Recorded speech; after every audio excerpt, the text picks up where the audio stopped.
Hello guys, how are you? कैसे हैं आप लोग?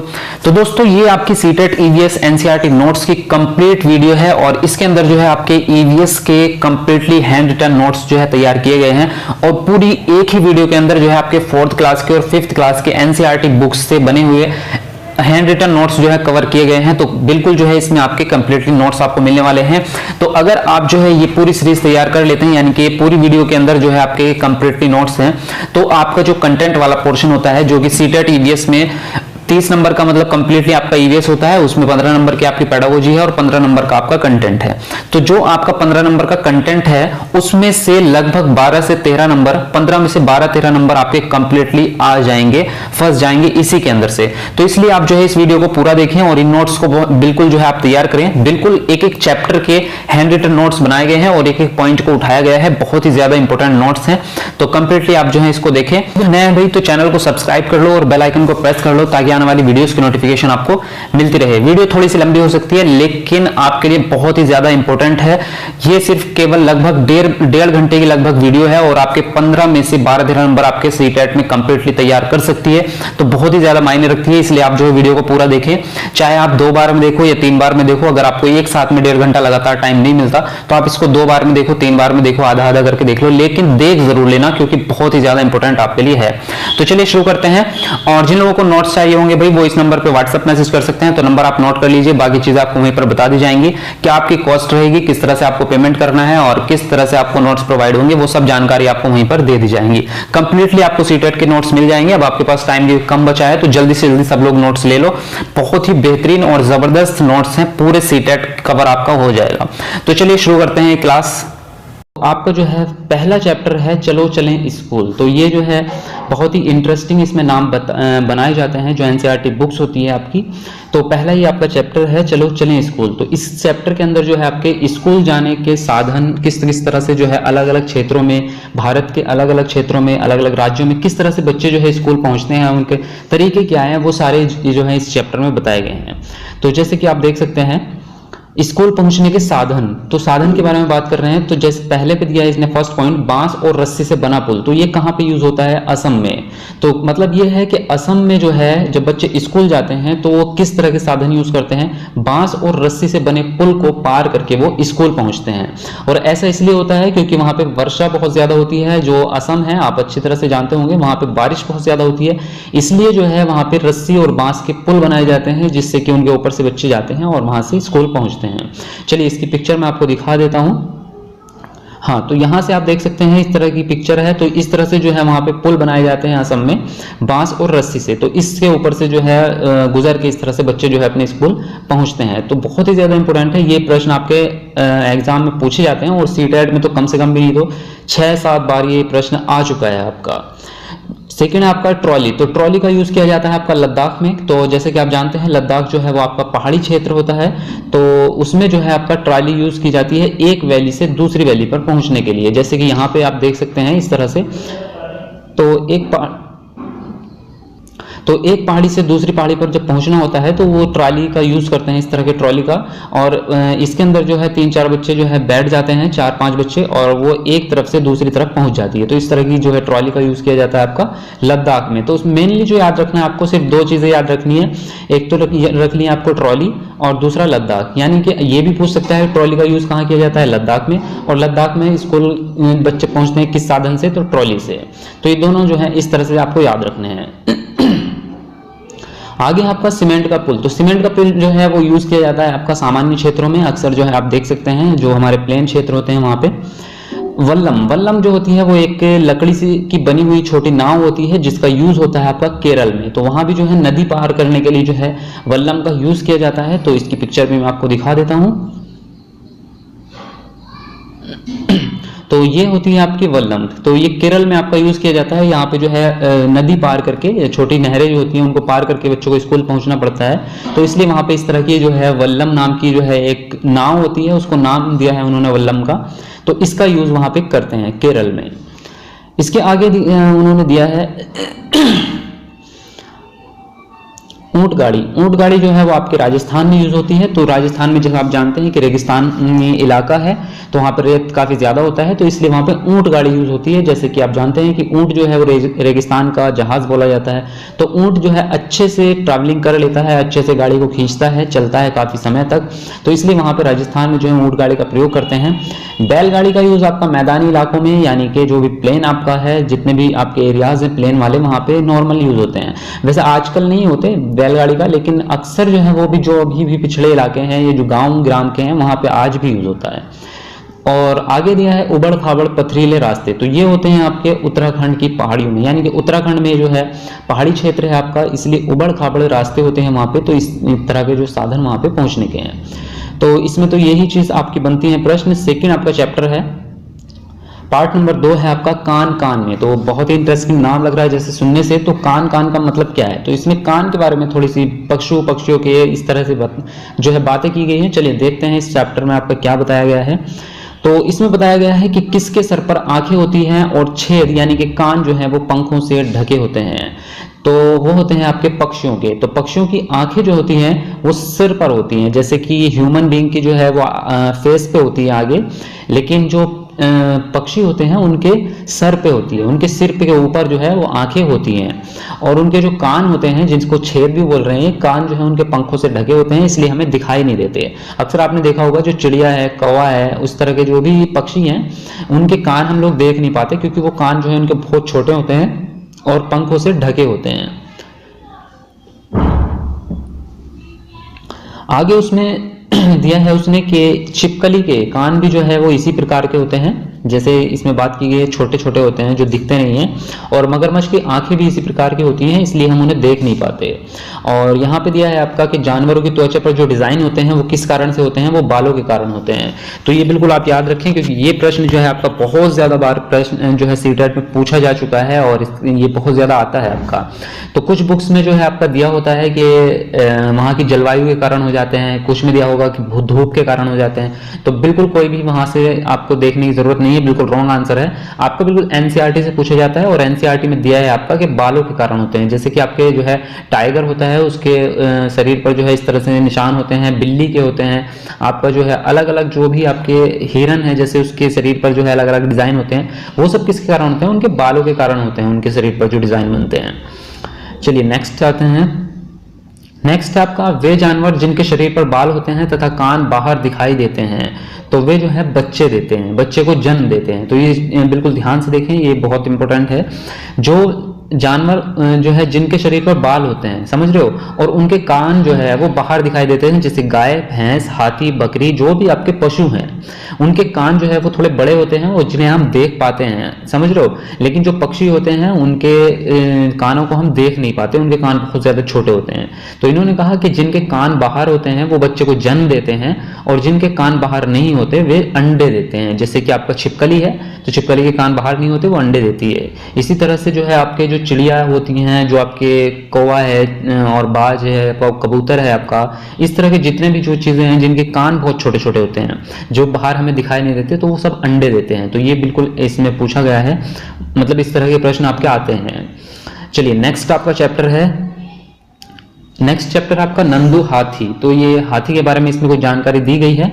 तो नंदू जो है वो एक छोटा सा मतलब बच्चा है, एक नंदू हाथी जो है वो एक बच्चा है, मतलब छोटा हाथी है।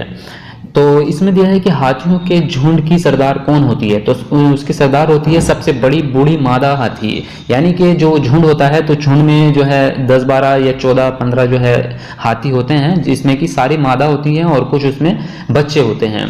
तो उसकी सरदार जो होती है, वो झुंड की जो नेता होती है, वो सबसे बड़ी जो उनमें होगी, जो सबसे एजेड जो है मादा होगी, वो उनकी सरदार होगी। तो ये प्रश्न भी बिल्कुल आपका बहुत ज्यादा इंपॉर्टेंट है।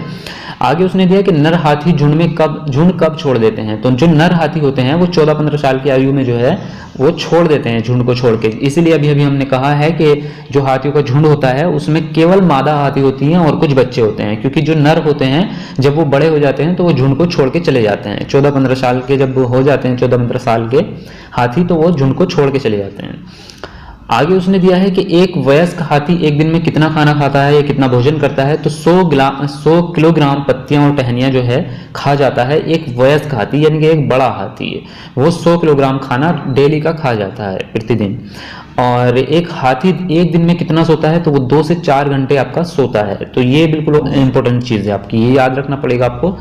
तो एक एक पॉइंट जो है, एक एक लाइन बहुत ज़्यादा इंपॉर्टेंट है, तो इसलिए सब चीज़ें जो है आप बिल्कुल ध्यान से पढ़ते चलें। नेक्स्ट है आपका हाथी मिट्टी में क्यों लेटते हैं, तो अपनी त्वचा को ठंडा करने के लिए जो है हाथी मिट्टी में लेटते हैं। आगे दिया है कि हाथी कान का प्रयोग क्यों करते हैं, तो हवा करके स्वयं को ठंडा रखने के लिए जो है कान का प्रयोग करते हैं, वो उसको हिलाते हैं, क्योंकि इस हाथी को जब गर्मी लगती है तो उससे हवा कर लेता है, कानों को हिला के अपने शरीर को ठंडा कर लेता है। उसके बाद कहा कि एक झुंड में कितने हाथी रहते हैं, तो 10 से 12 मादा हाथी होते हैं और कुछ बच्चे होते हैं। तो जैसा हम अभी जिक्र कर चुके हैं, तो सारी की सारी जो है मादा हाथी ही होती हैं और बाकी बच्चे होते हैं। जब वो बच्चे अगर वो मादा हैं तो वो उसी झुंड में रह जाते हैं, और अगर वो नर होते हैं तो वो 14-15 साल की आयु में जो है छोड़ के चले जाते हैं झुंड को। तो नेक्स्ट आपका चैप्टर है अमृता की कहानी। तो नेक्स्ट चैप्टर है, तो चलिए इसके बारे में पढ़ते हैं। तो अमृता जो है वो कहाँ रहती थी, तो वो रहती थी आपकी खेजाड़ी गांव में।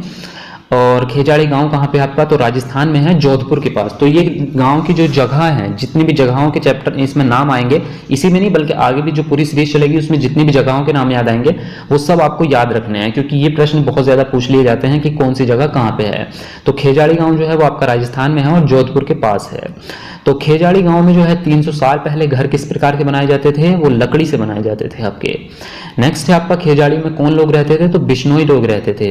और आगे है आपका कम पानी में जीवित रहने वाला पेड़ जो है वो खेजाड़ी पेड़ है, क्योंकि खेजाड़ी राजस्थान में है और राजस्थान में आप जानते हैं कि पानी की कमी है क्योंकि रेगिस्तानी इलाका है, इसलिए वहां पे कम पानी में ही जीवित रहने वाला पेड़ खेजाड़ी होता है, इसलिए वो वहां पे उगता है और वहां पे अच्छे से बड़ा हो जाता है और हवा देता है, बहुत सारी चीजें देता है। तो आगे उसके बारे में कहा गया है कि खेजाड़ी पेड़ की लकड़ी को कीड़ा खराब नहीं करता, इसकी छाल जो है दवा बनाने में काम आती है, और इसके पेड़ की फलियां जो है सब्जी में काम आती हैं, और इसकी पत्तियां जो है यहाँ के जानवर खाते हैं। तो देख सकते हैं आप कितने ज्यादा बेनिफिट हैं इस पेड़ के। तो इसमें प्रश्न आपका इस तरह से बनता है कि जैसे कि खेजाड़ी पेड़ के बारे में वो 4 ऑप्शन देगा आपका, और 4 में जो है 3 सही होंगे और 1 गलत होगा। तो वो कहेगा कि खेजाड़ी वृक्ष के बारे में जो है आप एक गलत विकल्प को छांटिए, तो आपको गलत वाला छांटना होगा, लेकिन आप गलत वाला तभी छांट पाएंगे जब आपको सही वाले पता होंगे। तो इसलिए ये पॉइंट आपको सारे याद रखने हैं कि इसके पेड़ की लकड़ी को जो है वो कीड़ा कभी भी खराब नहीं करता, और इसकी जो छाल होती है वो दवा बनाने में काम आती है, और इसकी पेड़ की जो फली होती है वो सब्जी में बनाते हैं वहाँ के लोग, और इसकी पत्तियां जो है यहाँ के जानवर खा लेते हैं। तो इतने सारे फायदे हैं। तो आपका नेक्स्ट जो चैप्टर है वो है अनीता की मधुमक्खियां। तो पहला जो प्रश्न आपका है, या पहला पॉइंट कह सकते हैं, प्रश्न टाइप में इसलिए बनाए हैं ताकि आपको ज्यादा अच्छे से याद रह सकें। बाकी प्रश्न सीटेट में आपके ऑप्शन वाले आते हैं, ना कि डायरेक्टली आते हैं, लेकिन ये पॉइंट आपको इसी तरह से याद करने पड़ेंगे। तो यहाँ से अब इन चीजों को पढ़ लेंगे तो आप बहुत ही बेहतरीन तैयारी कर लेंगे। तो अनीता जो है वो कहाँ रहती थी, आपकी बेचाहा गांव में रहती थी। और सेकंड है आपका बेचाहा गांव कहाँ पर है ये, तो ये बिहार के मुजफ्फरपुर जिले में है। तो ये आपको याद रखना है, मुजफ्फरपुर जिला पहली बात तो कहाँ पे है, बिहार में है। तो मुजफ्फरपुर है, ना कि मुजफ्फरनगर है। तो ये चीजें आपको थोड़ी बहुत याद रखनी पड़ेंगी, और बहुत ही मतलब जगहों के नाम जो है वो बिल्कुल आपको याद होने ही चाहिए। नेक्स्ट है आपका मधुमक्खी के छत्ते में अंडे कौन देती है, तो मधुमक्खी के छत्ते में रानी मक्खी जो होती है वो आपके अंडे देती है। नेक्स्ट है आपका नोट के छत्ते में नर मधुमक्खियां बहुत कम होती है, बाकी मधुमक्खियां काम करने वाली होती हैं। तो ये चीज आप याद रखें कि रानी मक्खी, ओनली जो रानी मक्खी होती है वो ही जो है प्रजनन का काम करती है, यानी कि अंडे देती है, बच्चे उससे उनके बनते हैं और आगे जो है उनकी प्रजनन होता है। लेकिन उसमें जो नर मक्खियां होती है वो बहुत कम होती हैं। तो ये आप बात समझ रहे हैं। और जो बाकी की जो मधुमक्खियां होती हैं वो सब काम करने वाली होती हैं, जो कि शहद वगैरह इकट्ठा करके लाती हैं और उनके खाने पीने का इंतजाम करती हैं। तो ये कुछ चीजें हैं मधुमक्खियों के बारे में। उसके आगे लिखा गया है कि लीची के फूल कौन से माह में खिलते हैं, तो लीची जो है वो फरवरी के माह में लीची के फूल खिलने लगते हैं। नेक्स्ट कहा गया है कि मधुमक्खी जो है वो अंडे कब देती है, तो अंडे देती है अक्टूबर से दिसंबर के माह में। तो इसी से रिलेटेड एक प्रश्न बनता है आपका कि मधुमक्खी पालन का सबसे अच्छा समय कौन सा है, या किस समय पे मधुमक्खी पालन शुरू करना चाहिए। तो वो भी आपका यही समय है कि अक्टूबर से, और आपका दिसंबर हो सकता है, जनवरी हो सकता है। तो ये 3-4 महीने के जो बीच का टाइम होता है कि अक्टूबर से जनवरी के बीच में जो है मधुमक्खी पालन स्टार्ट करने का सबसे बेस्ट टाइम रहता है, सबसे बेहतर तरीका। और ये प्रश्न आपका सीटेट में कम से कम 4 बार आ चुका है। तो आप अगर प्रीवियस ईयर के पेपर उठा के देखेंगे तो आपको मिल जाएगा, ये प्रश्न आपका कई बार आ चुका है कि मधुमक्खी पालन किस टाइम पे स्टार्ट करना चाहिए, कौन से टाइम पे अच्छा रहता है। तो अक्टूबर से दिसंबर या अक्टूबर से जनवरी, तो कुछ किताबों में जो है फरवरी भी देता है, लेकिन इतना आगे तक जाता नहीं है, फरवरी तक आप रिलेट कर सकते हो उसको। तो ये आपका एप्रोप्रिएट टाइम होता है। नेक्स्ट है आपका पार्ट नंबर 6 है, यानी कि चैप्टर नंबर 6 है आपका ओमना का सफर। तो ओमना का सफर देखिए इसमें क्या कहा गया है। पहला तो ये है कि ट्रेन कहाँ से चली थी, मतलब ये है कि जो ओमना है वो एक सफर पे अपने माता पिता के साथ में जो है निकली थी घूमने के लिए। तो उसने अपनी डायरी में कुछ चीजें लिखी थी ताकि वो अपनी फ्रेंड को आके वापस बता सके कि मैंने क्या क्या चीजें देखी हैं। तो वो सारी चीजें इसमें मतलब ये है कि इंटरेस्टिंग बनाने के लिए इस तरह से घुमाओ, इस तरह से ट्विस्ट कहानी में दिया गया है। बाकी सिंपल आपको सिर्फ बच्चों को नॉलेज देने की कोशिश की गई है कि हमारे जो है भारत में या हमारी जगहों में क्या क्या विशेषताएं होती हैं और कहाँ पे क्या चीजें हैं। तो ट्रेन कहाँ से चली थी, कच्छ में गांधीधाम से, और जो कि गुजरात में है आपका। गांधीधाम कहाँ पे है, गुजरात में है, और कच्छ भी आपका गुजरात में है। उसके आगे दिया है कि गुजरात का प्रसिद्ध खाना कौन सा होता है, तो वो वहाँ का प्रसिद्ध खाना होता है आपका चटनी के साथ ढोकला, लेमन राइस मिठाई आदि, ये सब जो है वहाँ का प्रसिद्ध खाना है। नेक्स्ट है आपका वलसाड और अहमदाबाद कहाँ पर है, तो ये भी आपके गुजरात में है। और कोझिकोड कहाँ पर है, ये केरल में है। ये भी आपका जो है एक बार पूछा जा चुका है कोझिकोड के बारे में। तो ये जगहों के नाम आपको बिल्कुल याद रखने हैं। उसके आगे नेक्स्ट आपका चैप्टर है खिड़की से। तो ये उसी से जो आपकी अभी ओमना का सफर चल रहा था उसी से रिलेटेड आपकी कहानी है, सिर्फ उसको ज्यादा लंबा चैप्टर ना हो इसलिए उन्होंने अलग चैप्टर स्टार्ट कर दिया यहाँ से।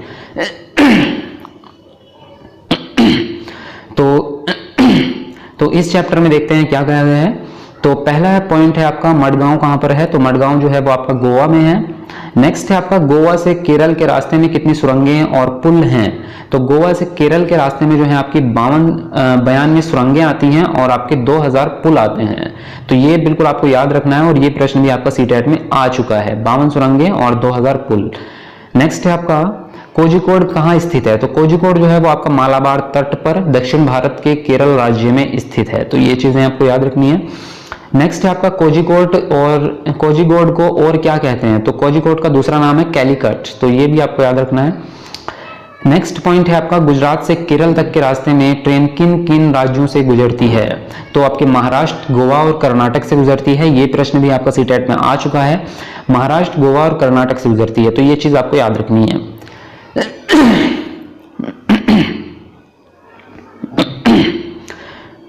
नेक्स्ट है आपका कोट्टायम नगर कहाँ है, तो कोट्टायम नगर जो है वो आपका केरल में है और यहाँ पे कुछ भाषाएं दी गई हैं, कौन कौन से राज्य में बोली जाती हैं ये बताया गया है। तो आपकी मलयालम भाषा जो है वो केरल में बोली जाती है, आपकी कोंकणी जो है वो कर्नाटक, महाराष्ट्र, गोवा और केरल के कुछ हिस्से में बोली जाती है। आपकी मराठी जो है वो बोली जाती है महाराष्ट्र में, गोवा में, दमनदीप में, दादर और नगर हवेली में, तो यहाँ पे इन राज्यों में बोली जाती है। और गुजराती जो है वो आपके गुजरात में बोली जाती है। तो ये जगहों के और भाषाओं के नाम कुछ आप याद रख सकते हैं, पूछ लेता है इनमें से भी। और आपका जो कन्नड़ भाषा है वो आपकी कर्नाटक, आंध्र प्रदेश, तमिलनाडु और महाराष्ट्र में पूछी जाती है। अब नेक्स्ट आपका पॉइंट है नेक्स्ट आपका चैप्टर है नानी के घर तक। तो देखते हैं इसके अंदर क्या कहा गया है, ये भी उसी से रिलेटेड है, अभी उसका सफर जो है वो चल रहा है तो उसी से आगे चैप्टर बना रहे हैं वो। तो ट्रेन टिकट पर क्या क्या लिखा होता है, आपका ट्रेन टिकट के बारे में भी कई बार आपका सीटेट में प्रश्न पूछा जा चुका है। तो ट्रेन टिकट पर क्या क्या लिखा होता है, आपका ट्रेन का नंबर होता है, सफर शुरू होने की तारीख होती है, बर्थ एवं डिब्बे का नंबर होता है आपका, किराया कितना है आपका और दूरी जो है किलोमीटर में कितनी होती है। तो ये चीजें होती हैं। और इसके अलावा जो है आपका कहाँ से आपने सफर स्टार्ट किया है उस जगह का नाम होता है, और कहाँ पे आप जा रहे हो उस जगह का नाम होता है। और आपकी जो तारीख होती है, डेट, वो सफर शुरू होने की तारीख होती है, ना कि खत्म होने की। तो ये चीज आपको ये भी पता होना चाहिए कि यह चीज नहीं भी होती इस पे, क्योंकि प्रश्न आपका इस टाइप से बनेगा कि ट्रेन के टिकट पे क्या क्या लिखा होता है और क्या क्या नहीं लिखा होता है। तो अगर उसमें पूछ लिया कि क्या क्या नहीं होता तो उसमें 3 ऑप्शन वो सही देगा और एक गलत देगा। तो आपको गलत वाला छांटना होगा आपको कि कौन सी चीज जो है वो टिकट पे नहीं होती। तो आपके सफर शुरू होने की तारीख तो होती है, लेकिन सफर शुरू खत्म कब होगा आपका वो तारीख नहीं देते उस पर कभी भी। तो ये चीजें आप देख सकते हैं और डेमो भी आप देख सकते हैं ट्रेन टिकट का, एक गूगल वगैरह पे आपको मिल जाएगा या आपने देखा ही होगा, तो वो चेक करें आप उसको बारीकी से। नेक्स्ट है आपका फेरी क्या है, तो फेरी जो होती है वो एक प्रकार की नाव होती है जो केरल में प्रयोग की जाती है नदी को पार करने के लिए। क्योंकि जो एक कैलीकट जो इसका जगह का नाम बताया था इन्होंने, वहां पे इसकी नानी का घर जहाँ पे था ओमना का, तो वहां पे जो है रास्ता नहीं था, बल्कि उनको नदी पार करके उस गांव में पहुंचना होता था। तो वहां पे फेरी का यूज किया जाता है, एक प्रकार की नाव होती है। तो यहाँ पे 9th चैप्टर में तो आपके कुछ खास दिया नहीं था, इसलिए बदलते परिवार में, तो इसलिए मैंने इसमें कोई प्रश्न ऐसा खास था नहीं जो सीटेट के लिए अप्रोप्रिएट हो आपके, तो इसलिए मैंने इसको छोड़ दिया है। तो इसके अंदर दरअसल आपको ये दिया गया था कि किस तरह से जो है जब परिवार में जो है बच्चे आते हैं, मतलब बच्चे पैदा होते हैं, जैसे कि शादी हुई उसके बाद बच्चे पैदा होंगे, तो किस तरह से जो है परिवार की डेली लाइफ में परिवर्तन हो जाता है। जैसे कि अब किसी 2 माँ बाप है, उनका बच्चा है और सिर्फ सेकेंड चाइल्ड जब होता है तो उस बड़े चाइल्ड में पहले चाइल्ड की जिंदगी में थोड़ा परिवर्तन आता है। जैसे कि उसकी थोड़ी सी जिम्मेदारियां बढ़ जाती हैं कि बच्चे का देखभाल रखनी है और उसको खिलाना वगैरह है, तो उसको थोड़ा टाइम मैनेजमेंट में उसके थोड़ी चेंजिंग आ जाती है। फिर घर के लोगों के काम में भी चेंजिंग आ जाती है। तो ये सब इसमें थोड़ा सी चीजें बताई गई हैं बदलते परिवार में, बाकी और कुछ नहीं था। तो 10th जो चैप्टर है आपका वो है हुतुतु हुतुतु। तो इसका मतलब ये है कि ये आप नाम से समझ रहे होंगे इसके कि इसके अंदर क्या हो सकता है। जैसे कि कबड्डी में बोलते हैं तो उससे ये लिया गया है, कबड्डी के बारे में थोड़ा इसमें बताया गया है। चलिए, तो आपका पहला पॉइंट है कबड्डी को और किन किन नामों से जाना जाता है। तो पहला है आपका चैडुगुडू, हुतुतु और आपका हाडुडू और छू किटकिट और कबड्डी। तो मतलब यह है कि अलग अलग क्षेत्रों में या अलग अलग भाषाओं में इन नामों से इसको पुकारा जाता होगा। तो ये तो मतलब सब तो हमने भी नहीं सुने रियल में, लेकिन यह है कि अलग अलग क्षेत्रों में अलग अलग भाषाएं होती हैं तो अलग अलग तरह से पुकारा जाता होगा। तो एनसीईआरटी में ये नाम दिए गए हैं कुछ जिनको कबड्डी को और नामों से जाना जाता है। चलिए आगे चलते हैं। आगे जो है आपका पॉइंट है कर्णम मल्लेश्वरी, और बहुत ही ज्यादा इंपॉर्टेंट है। ये समझ लो कि एक एक पॉइंट को घोल के पी जाओ। हर सीटेट में अभी तक जितने भी सीटेट हुए हैं मुश्किल से 10 में से 2 होंगे जिसमें प्रश्न ना आया हो, वरना 10 में से 8 में तो कम से कम प्रश्न आपको कर्णम मल्लेश्वरी का मिल जाएगा। तो इससे बहुत ज्यादा प्रश्न पूछे जाते हैं, इसलिए इस चीज को याद रखना जरूरी है। तो चलिए पढ़ते हैं कर्णम मल्लेश्वरी के बारे में। तो ये कहाँ की रहने वाली हैं? ये रहने वाली हैं आपकी आंध्र प्रदेश की। तो एक एक पॉइंट को आपको याद रखना है। उसके बाद कर्णम मल्लेश्वरी क्या करती हैं? तो ये भार उठाती हैं, ये वेट लिफ्टर हैं। जैसे कि वो आपने देखा होगा जो लोग भार उठाने का काम करते हैं, मतलब भार जो कंपटीशन वगैरह होते हैं कि कितना हैवी भार उठा पाते हैं, उस तरह के जो है ये भार उठाती हैं, वेट लिफ्टर हैं। तो इनके पापा क्या करते हैं? इनके पापा जो है हवलदार हैं। और मल्लेश्वरी ने वेट उठाना कब शुरू किया था? तो 12 वर्ष की आयु में शुरू कर दिया था उन्होंने। उसके आगे आपका मल्लेश्वरी कितना वेट उठा सकती हैं? तो 130 किलोग्राम वेट ये उठा सकती हैं। उसके आगे इन्होंने दिया है कि इन्होंने कितने अंतरराष्ट्रीय मेडल जीते हैं? तो इन्होंने 29 अंतरराष्ट्रीय मेडल जीत चुकी हैं अब तक। इनकी 4 बहनें हैं और वो 4 बहनें भी जो है वेट उठाने का अभ्यास करती हैं।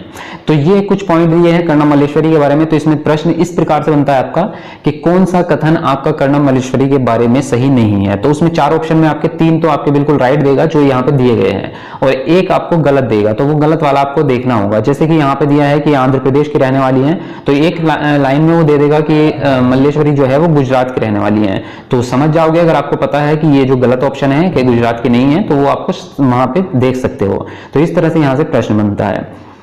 आगे चलते हैं। और आगे भी बात की गई है ज्वाला, लीला और हीरा। ये 3 बहनें थी जो कबड्डी खेलती थी। ये मुंबई में थी, तो अभी भी है मतलब, तो ये पहले खेलती थी, अभी नहीं खेलती हैं। तो इनके बारे में थोड़ा इसमें बताया गया है। तो ये मुंबई की रहने वाली हैं और ये तीनों क्या खेलती थी? ये कबड्डी खेलती थी। और हीरा जो है इनमें, मतलब 3 बहनें हैं, तो इनमें जो हीरा नाम की जो बहन है वो कबड्डी की कोच भी बनी। तो ये कुछ बातें दी गई हैं। नेक्स्ट आपका चैप्टर है फुलवारी। तो देखते हैं इसके अंदर आपका क्या दिया गया है। तो फुलवारी के अंदर दिया गया है फूलों की घाटी कहाँ पर स्थित है? तो ये उत्तराखंड में स्थित है और चमोली जिले में स्थित है। तो ये चीजें आपको याद रखनी है। तो ये पहाड़ी ये क्षेत्र है आपका। यहाँ पे जो है फूलों की घाटी इसलिए कहा जाता है क्योंकि यहाँ पे बहुत सारे फूल खिलते हैं एक साथ, रंग बिरंगे बहुत ज्यादा, तो इसलिए इसको फूलों की घाटी का नाम दिया गया है। लेकिन ये 12 महीने नहीं खिलते, ये कुछ महीनों के लिए खिलते हैं और फिर उसके बाद में जो मुरझा जाते हैं तो वो खत्म हो जाते हैं। तो चलिए आगे है आपका मधुबनी क्या है। मधुबनी पेंटिंग के बारे में आपका सिर्फ हिंदी में, सिर्फ ईवीएस में नहीं बल्कि हिंदी में, इंग्लिश में, इनमें भी आपके इसके बारे में मैंने प्रश्न देखे हैं सीटेट में, उनमें भी पूछ लेता है। तो इसलिए ये भी जिस तरह से कर्णम मल्लेश्वरी वाला आपका इंपॉर्टेंट है, इसी तरह से ये भी बहुत ज्यादा इंपॉर्टेंट है। तो मधुबनी क्या है? वो एक तरह की चित्रकला है, एक तरह की पेंटिंग है जिसको मधुबनी नाम दिया गया है। और इसे मधुबनी में नाम क्यों दिया गया, क्यों कहा जाता है? तो बिहार में एक जिला है आपका मधुबनी नाम का, उस जिले के नाम पर इसका नाम रखा गया मधुबनी पेंटिंग, क्योंकि ये उसी जिले में बनाई जाती है, इसलिए उस जिला का नाम मधुबनी है, उसी के नाम पे इसका नाम रखा गया मधुबनी पेंटिंग। आगे है आपका मधुबनी पेंटिंग किससे बनती है, तो ये चावल के पाउडर में रंग मिलाकर बनाई जाती है, तो ये भी आपको याद रखना है। नेक्स्ट है आपका एक पेंटिंग में क्या क्या दर्शाया गया है, तो इस पेंटिंग में जो है मनुष्य, जानवर, पेड़, फूल, पक्षी, मछली और अन्य कई जानवर जो है इसमें दर्शाए गए हैं। तो ये चीजें आपको याद रखनी है। इसमें इसी तरह से प्रश्न बनता है कि 4 ऑप्शन देगा, उनमें से 3 आपको सही दे देगा और एक गलत दे देगा, तो वो गलत वाला आपको निकालना होगा। तो ये इस तरह से इसमें आएंगे। तो नोट है कि इसमें नील, हल्दी, फूलों के रंग आदि का उपयोग किया जाता है, तो ताकि रंग अलग अलग चेंज किए जा सके। नेक्स्ट आपका चैप्टर है कैसे कैसे बदले घर। तो इसमें जो है घरों के बारे में उन्होंने बताया है कि पहले जो है कच्चे घर हुआ करते थे और फर्श भी नहीं होते थे, तो वो उस पे जो है क्या कहेंगे उसको, लेपा पोती करते थे, गोबरी वगैरह फेरते थे, मिट्टी और भैंस का या गाय का गोबर मिला के उससे वो उसको करते थे ताकि उनके जो है जमीन में कीड़ा ना लगे और वो जमीन को खराब ना करे। इसी तरह से दीवारें भी जो है मिट्टी की बनाई जाती थी और उनके ऊपर लेप कर दिया जाता था।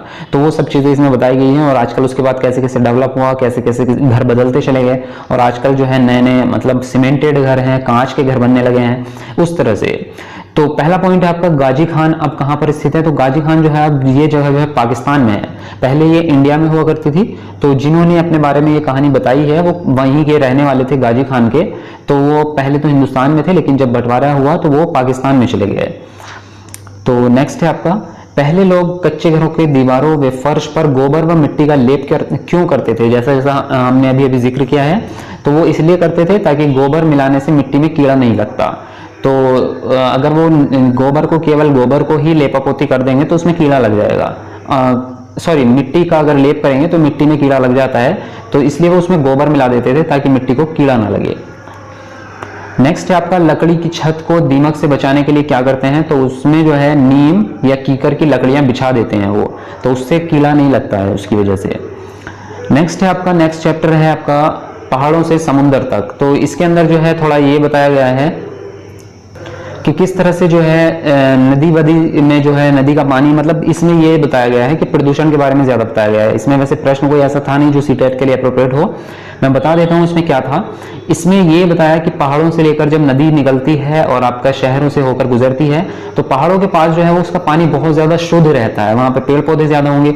उसके नीचे जब आता है तो पेड़ पौधे कम होने शुरू हो जाते हैं। फिर जब वो शहर में आती है नदी तो उसके पास में जो है घर बनते हैं, बिल्डिंग्स बनती हैं और कारखाने वगैरह, तो उन सब का जो है गंदा पानी जो है उसमें नदी के अंदर आने लगता है और वो पानी जो है वो गंदा होने लगता है, प्रदूषित होने लगता है। मछली वगैरह उसके अंदर जो जीव रहते हैं वो भी मरने लगते हैं। तो ये सब उसके बारे में बताया गया है कि हमें इस तरह का प्रदूषण नहीं फैलाना चाहिए। नेक्स्ट है आपका चैप्टर है बसवा का खेत। तो इसमें जो है खेती बाड़ी के बारे में थोड़ा उन्होंने बताया है, बाकी इसमें भी कुछ खास था नहीं, तो बस यही आपको याद रखना है। बैलवनी का गांव कहां पर स्थित है, तो कर्नाटक में स्थित है। नेक्स्ट है आपका मंडी से घर तक। तो इसमें जो है उन्होंने बताया है कि वो जो खेती करता था वो किस तरह से प्याज उगाता था और सब्जी उगाता था, फिर उसके बाद जो है उसको मंडी में या बाजार में बेचने जाता था। तो इसकी पर्सनल कहानी जो है इस तरह से बताई गई है। एक किसान किस किस तरह से करते हैं, तो इसमें मुझे नोट्स की बताने की जरूरत नहीं है, ये आप लोग जानते होंगे इस चीज में किस तरह से जो है किसान उगाते हैं प्याज व्याज जो भी सब्जी और फिर उसके बाद में बेच आते हैं अपनी मंडी में। लेकिन आज तक इस चैप्टर से जो है कोई प्रश्न आपका नहीं बना है और ना ही आया है, तो इसलिए मैंने कोई नोट्स इसमें लगा नहीं इंपोर्टेंट। चलिए नेक्स्ट है आपका नेक्स्ट चैप्टर है आपका चू चू करती आई चिड़िया। तो देखिए इसका कितना इंटरेस्टिंग नाम है। तो इसमें जो है आपका चिड़ियों के बारे में कुछ बताया गया है, तो पढ़ते हैं उसको क्या चीज है। तो पहला प्रश्न आपका है गिजू भाई बडेगा कहाँ रहते थे, तो वो गुजरात में रहते थे। गिजू भाई बडेगा ये जो है इंपॉर्टेंट चीज है, आपको याद रखनी है। और नोट है कि इन्होंने बच्चों के लिए कई कहानियां लिखी हैं, समझ रहे हो। नेक्स्ट है आपका इंडियन रॉबिन, यानी कि जिसको किलचड़ी बोलते हैं। तो किलचड़ी जो है वो पक्षी अंडे कहाँ देता है आपका, तो ये देता है आपका सड़क के किनारे पत्थरों के बीच। और हाँ एक चीज मैं सबसे पहले इससे शुरू करने से पहले बता दूं कि पक्षियों के बारे में जो है आपके बहुत सारे प्रश्न पूछे जाते हैं और ये इसी तरह से पूछे जाते हैं कि कौन सा पक्षी आपका घोंसला कहाँ पे बनाता है और अंडे कहाँ पे देता है। तो इस चीज के बारे में इस चैप्टर में बहुत सारे पक्षियों के बारे में बताया गया है। तो ये आप सभी को इन सारे पॉइंट्स को आपको याद रखना पड़ेगा, इस सबको आप अच्छे तरह से नोट्स कर लें। तो ये बहुत ही इंपॉर्टेंट है और कई बार इस तरह प्रश्न पूछे जा चुके हैं, पूछे जाते हैं। तो किलचड़ी जो है वो कहाँ पे बनाती है अपना अंडा और घोंसले वगैरह, घोंसला वहीं पे बनाएगी तो अंडे भी वहीं पे देगी। तो वो जो है सड़क के किनारे पत्थरों के बीच में जो है वो अंडे देती है। और कोयल अंडे कहाँ देती है, तो कोयल जो है वो कोए के घोंसले में अंडे देती है। कोयल अपना घोंसला नहीं बनाती और कोए के घोंसले में अंडे दे देती है, और कौवा अपने ही अंडे समझ के उनको से लेता है। तो ये चीज भी आपको याद रखनी है। नेक्स्ट है आपका पक्षी घोंसला क्यों बनाते हैं, तो पक्षी जो है वो अंडा देने के लिए यानी कि अंडे देने के लिए घोंसला बनाते हैं, और जब उनके अंडे फूट जाते हैं और बच्चे बड़े हो जाते हैं तो वो घोंसला छोड़ देते हैं। जैसे कि नोट में लिखा हुआ है, तो वो सिर्फ घोंसला इसलिए बनाते हैं ताकि उसमें अंडे दे सकें और अपने बच्चों को प्रजनन कर सकें, मतलब बच्चों का। तो जब बच्चे वो उनके थोड़े से बड़े हो जाते हैं और उड़ना वगैरह सीख लेते हैं तो वो घोंसला छोड़ देते हैं फिर पक्षी। नेक्स्ट है आपका कौन सा पक्षी जो है वो केक्टस के कांटों के बीच जो है या मेहंदी के मेड़ में घोंसला बनाता है। तो दो चीजें हैं आपकी, केक्टस के कांटों के या मेहंदी के मेड़ में, या ये भी कह सकते हैं कि वो बहुत ज्यादा भीड़ वाले जहां पे पेड़ इस तरह के हों घने टाइप के, वहां पे बनाता है, और वो पक्षी आपका फाख्ता। तो ये जो है कई बार ये प्रश्न पूछा जा चुका है आपका कि केक्टस के कांटों में कौन सा पक्षी घोंसला बनाता है, तो फाख्ता बनाता है। चलिए नेक्स्ट है आपका गोरैया और कबूतर घोंसला कहाँ बनाते हैं, तो ये बनाते हैं आपके पुराने घरों में, तो ये याद रखें आप। नेक्स्ट है आपका बसंत गोरी अंडे कहाँ देती है, तो वो देती है आपके पेड़ के तने में गहरा छेद बनाकर। तो जो मोटे मोटे पेड़ होते हैं उसके बीच में जो है इस तरह से वो छेद होता है, या वो खुद बना लेती है अगर उसको थोड़ा बहुत होता है, तो वहां पे उसके अंदर वो रहना शुरू कर देती है, वहां पे अंडे देती है। नेक्स्ट है आपका कौन सी चिड़िया जो है वो पत्तों को चोंच से सी कर उसके बीच में अपना घोंसला बनाती है, तो वो दर्जन चिड़िया होती है। ये क्या करती है कि जैसे कि दो पत्ते हैं, एक पत्ता ये हुआ आपका और दूसरा पत्ता ये हुआ, तो इन दोनों को वो आपस में करके ऊपर नीचे और यहाँ से सी देती है इस तरह से। तो वो बीच में जो है उसके थोड़ा जो स्पेस बचता है उसके अंदर वो अपना घोंसला बना देती है। नेक्स्ट है आपका डाली पर लटकता हुआ घोंसला बनाता है, तो शक्कर खेरा जो है वो आपका डाली पर लटका हुआ घोंसला बनाते हैं। जैसे ये डाली हो गई तो इस तरह से लटका हुआ घोंसला होगा बनेगा। और नेक्स्ट है आपका वीवर पक्षी वीवर नर पक्षी अपने अपने घोंसला बनाते हैं, और मादा वीवर जो होती है वो उन घोंसलों का देखती है और निरीक्षण करती है, और उनमें से उसे जो अच्छा लगता है उसमें ही वह अंडे देती है। बिल्कुल नोट करें बात को, जो वीवर पक्षी है उनमें जो नर पक्षी होते हैं वो घोंसला बनाएंगे और कई सारे घोंसले बनाएंगे। फिर जो मादा पक्षी होगी वो वीवर पक्षी, वो उन घोंसलों को देखेगी और कौन सा उसको बेस्ट लग रहा है उनमें से वो देखेगी, तो जो उसको अच्छा लगता है उनमें से फिर एक में वो अपने अंडे दे देगी। तो ये चीज आपको याद रखनी है, ठीक है। और नेक्स्ट चैप्टर है आपका नंदिता मुंबई में, तो इसमें तो कुछ खास नहीं था। पानी कहीं ज्यादा कहीं कम, तो इसका मतलब क्या है, यहाँ पे पानी के बारे में कुछ चीजें इसमें बताई गई हैं, तो चलिए पहले पढ़ लेते हैं इसको। तो नालमड्डा कहां पर है, नालमड्डा जो है वो आपका आंध्र प्रदेश में है। तो ये जगहों के नाम आपको याद रखने हैं, जैसे कि मैंने आपको लास्ट वीडियो में बताया था कि जगह के नाम जो है वो बहुत इंपॉर्टेंट होते हैं, आपके पूछ लिए जाते हैं। आगे आपका दिया है एक कहानी, तो यहाँ पे जो है एक कहानी दी गई है हॉलगुंडी की, तो यहाँ पे कुछ चीजें बताई गई हैं। चलिए पहले इसके बारे में पढ़ते हैं, उसके बाद मैं आपको बताता हूँ। पहले से चीज तो पहला पॉइंट आपको ये याद रखना है कि हॉलगुंडी कहाँ पर है, तो हॉलगुंडी जो है वो आपका कर्नाटक में है। दूसरा है आपका हॉलगुंडी में बच्चों की पंचायत को क्या कहा जाता है, तो उनको भीमा संघ कहा जाता है। अब ये बच्चों की पंचायत और भीमा संघ क्या मतलब है इसका, ये पहले जान लेते हैं। देखिए तो यहाँ पे जो है जो आपका हॉलगुंडी गांव था, ये जगह का नाम है, वहां पे एक पंचायत होती थी छोटे बच्चों की। जैसे छोटे बच्चे होते थे वो अपने आप में जो है एक ग्रुप बना लेते थे और उनका एक लीडर भी हुआ करता था, बच्चे ही होते थे वो सब, तो वो मिलके जो है सारे काम किया करते थे और पूरी एक पंचायत उनकी होती थी। तो वहां पे जो है एक बार क्या हुआ कि जो वहां पे पानी की टंकी हुआ करती थी, जो जिससे पानी यूज करते थे सभी लोग पूरे गांव वाले, तो वहां पे जो है उस टंकी का जब मतलब टंकी में जो है उनकी बंद हो गई थी, कूड़ा करकट डाल के या और भी जिस वजह से भी उनकी टंकी जो है वो बिल्कुल बंद हो गई थी। तो जब वहां पे एक बार सूखा पड़ा तब उनको याद आई उस चीज की कि वहां पे जो है हमारी टंकी हुआ करती थी, लेकिन जब उस टंकी के बारे में उन्होंने सोचा तो उसमें इतना ज्यादा कूड़ा, इतना ज्यादा कचरा था कि उसको साफ करने की किसी की हिम्मत नहीं हो रही थी। तब जो है भीमा संघ जो ये था, भीमा संघ जो है आपकी पंचायत थी बच्चों की, तो इन बच्चों के ग्रुप्स ने जो है इसका स्टार्ट किया था इसके लिए। तो पानी की टंकी को साफ करने के लिए किसने कदम उठाया था, भीमा संघ के बच्चों ने। जब उन्होंने इसका कदम उठाया और उन्होंने ये काम स्टार्ट किया तो फिर उनके बड़े लोगों ने भी, सभी लोगों ने उनका साथ दिया और मिलकर उन्होंने उस टंकी को साफ किया। और उसके बाद जब बारिश हुई तो वो जो है पानी से भर गई फिर से, और उन्होंने फिर से जो है उसका उपयोग करना शुरू कर दिया। तो ये इसमें कहानी दी गई है थोड़ी सी।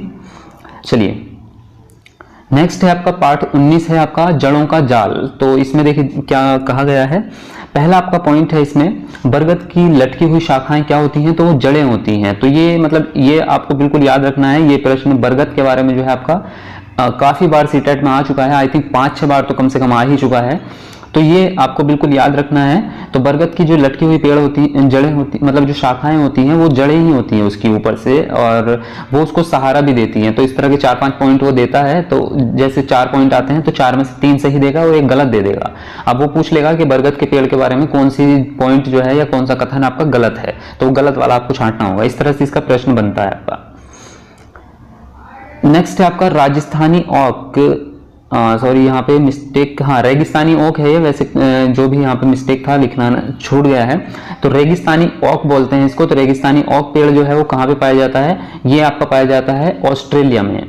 और इसकी कुछ विशेषताएं होती हैं जो कि बहुत ज्यादा इंपॉर्टेंट है, बहुत ही ज्यादा इंपॉर्टेंट है, क्योंकि ये प्रश्न आपका मुझे लगता है कम से कम भी नहीं तो 7-8 बार तो सीटेट में पूछा जा चुका है, किसी न किसी एंगल से पूछ ही लेता है वो इस प्रश्न को। तो इसके बारे में ये है मेनली कि इस पेड़ की जड़ें जो है वो पेड़ की लंबाई की 30 गुना गहराई तक जमीन में जाती हैं, समझ रहे हो। जैसे अगर इसकी ऊंचाई जो होगी ऊपर को तो 3-4 मीटर से ज्यादा नहीं होती, तो 3-4 मीटर का ये पेड़ होता है, तो इसकी जो जड़ें होंगी वो उसकी 30 गुना जाएंगी। तो समझ सकते हो आप कितना गहराई तक उसकी जड़ें जाती हैं। और वो जड़ें जो है वो वाटर लेवल तक यानी कि पानी तक पहुंच जाती हैं। जो जमीन में आपको पानी होता है वो पानी में पहुंच जाती है, और ये पानी पेड़ के तने में जमा होता रहता है। और यहाँ के लोग तने के अंदर पतला पाइप डालकर उस पानी को निकाल भी लेते हैं। तो ये विशेषता जो है इसके अंदर इसीलिए है क्योंकि ये रेगिस्तान में वैसे भी पाया जाता है, तो वहां पे क्या होगा, पानी की कमी होगी। तो अगर इसकी जड़ें गहराई तक नहीं जाएंगी तो ये सूख जाएगा पेड़। इसलिए जो है इसकी जड़ें जो है नेचुरली इतनी गहराई तक जाती हैं कि वो वाटर लेवल तक पहुंच जाती है और वहां से वो पानी को अवशोषित कर लेती हैं। तो ये इसके बारे में जो भी जो विशेषताएं इसकी दी गई हैं ये सारी आपको याद रखनी होंगी। नेक्स्ट चैप्टर है आपका मिलकर खाएं। तो इसमें क्या बताया गया है देखते हैं।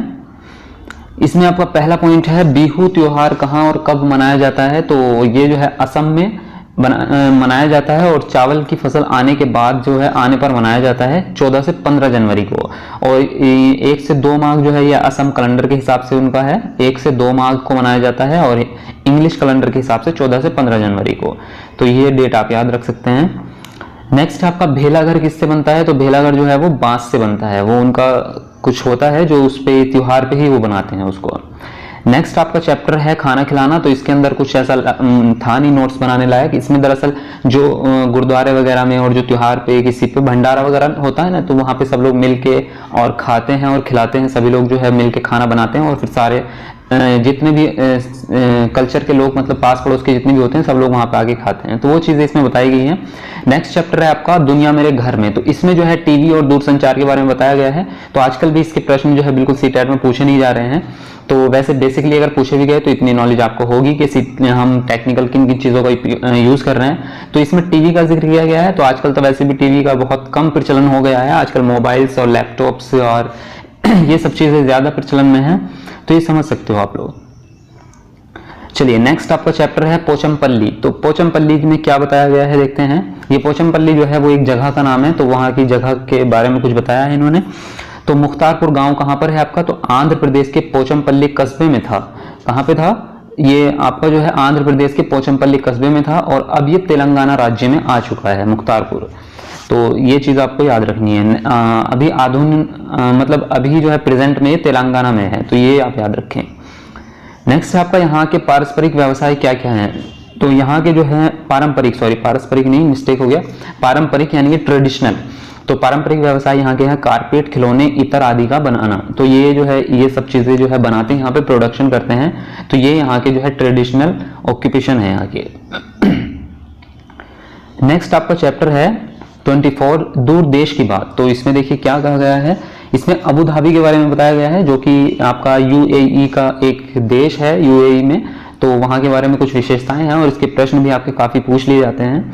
तो अबू धाबी कहां पर है आपका, यूएई में है, यानी कि यूनाइटेड अरब एमिरेट्स में है।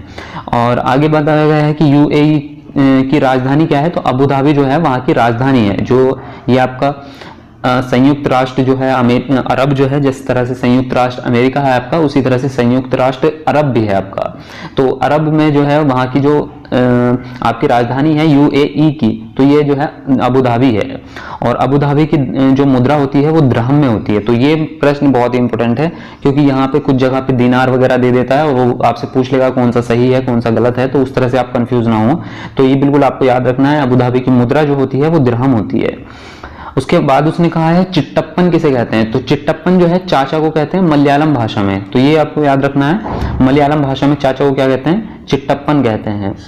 और कुंजम्मा किसको कहते हैं, चाची को कहते हैं, तो ये भी मलयालम भाषा में आपका। नेक्स्ट है आपका केरल में कौन से फलों के पेड़ होते हैं, तो आपके केरल में जो है नारियल के, केला, जैक फ्रूट, पपीता और आपके बेटल नट जो हैं ये यहाँ पे पाए जाते हैं। तो फलों के पेड़ जो हैं इस तरह के आपके पाए जाते हैं, जो जो इसमें दे रखे हैं ये केरल में पाए जाते हैं।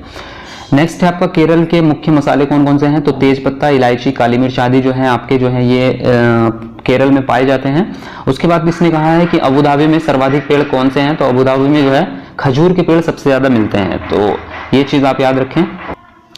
नेक्स्ट आपका चैप्टर है चटपटी पहेलियां, तो इसके अंदर जो है कुछ चीजें दी गई हैं आपकी मसालों के बारे में, इसमें पहेलियां वगैरह दी गई हैं, बाकी इसमें ज्यादा कुछ नहीं था ऐसा नोट्स बनाने लायक।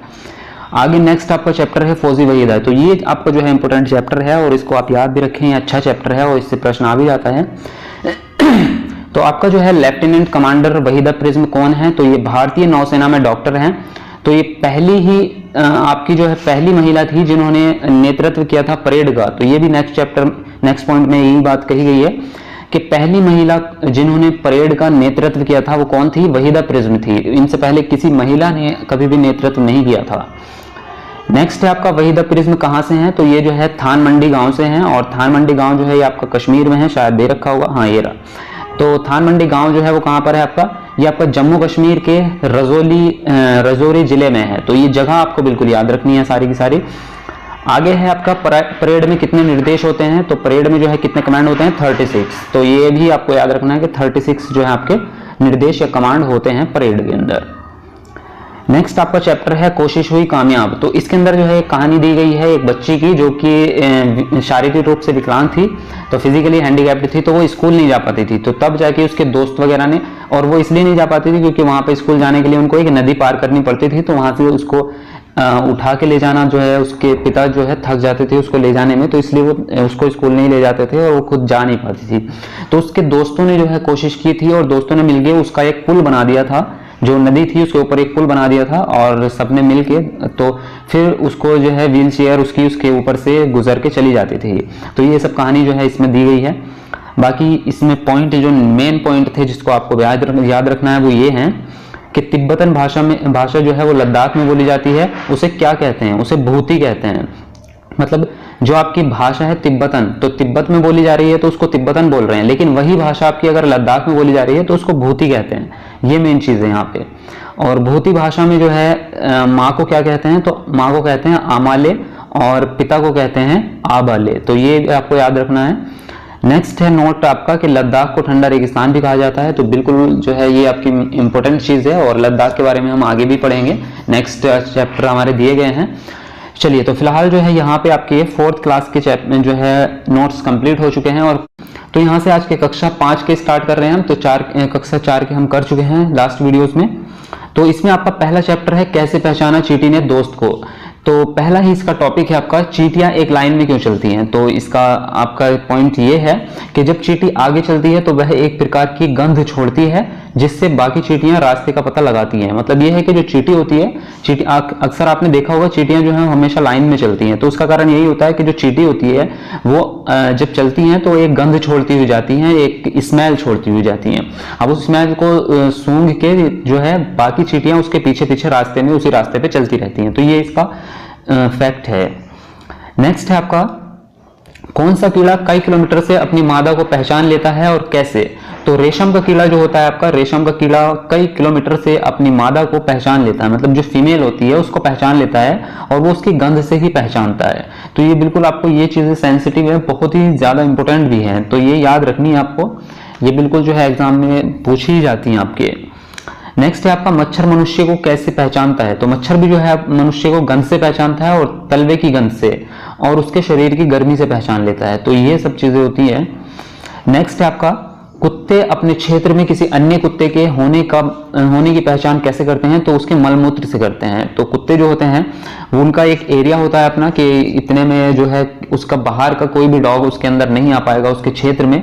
तो वो अगर उसके अंदर आता है और जब वो उसके एरिया में आएगा तो वो जरूर टॉयलेट तो करेगा, कुछ ना कुछ करेगा। जब वो आएगा तो उसकी गंध से ही वो पहचान लेते हैं कि ये किसी और यहाँ पे कोई और जो है बाहर का अन्य कुत्ता आ चुका है। तो इस तरह से वो पहचान लेते हैं। नेक्स्ट आपका जो टॉपिक है चिड़िया वाला, ये तो बहुत ही ज्यादा इंपॉर्टेंट है और कई बार पूछा जा चुका है, तो ये याद रखना है।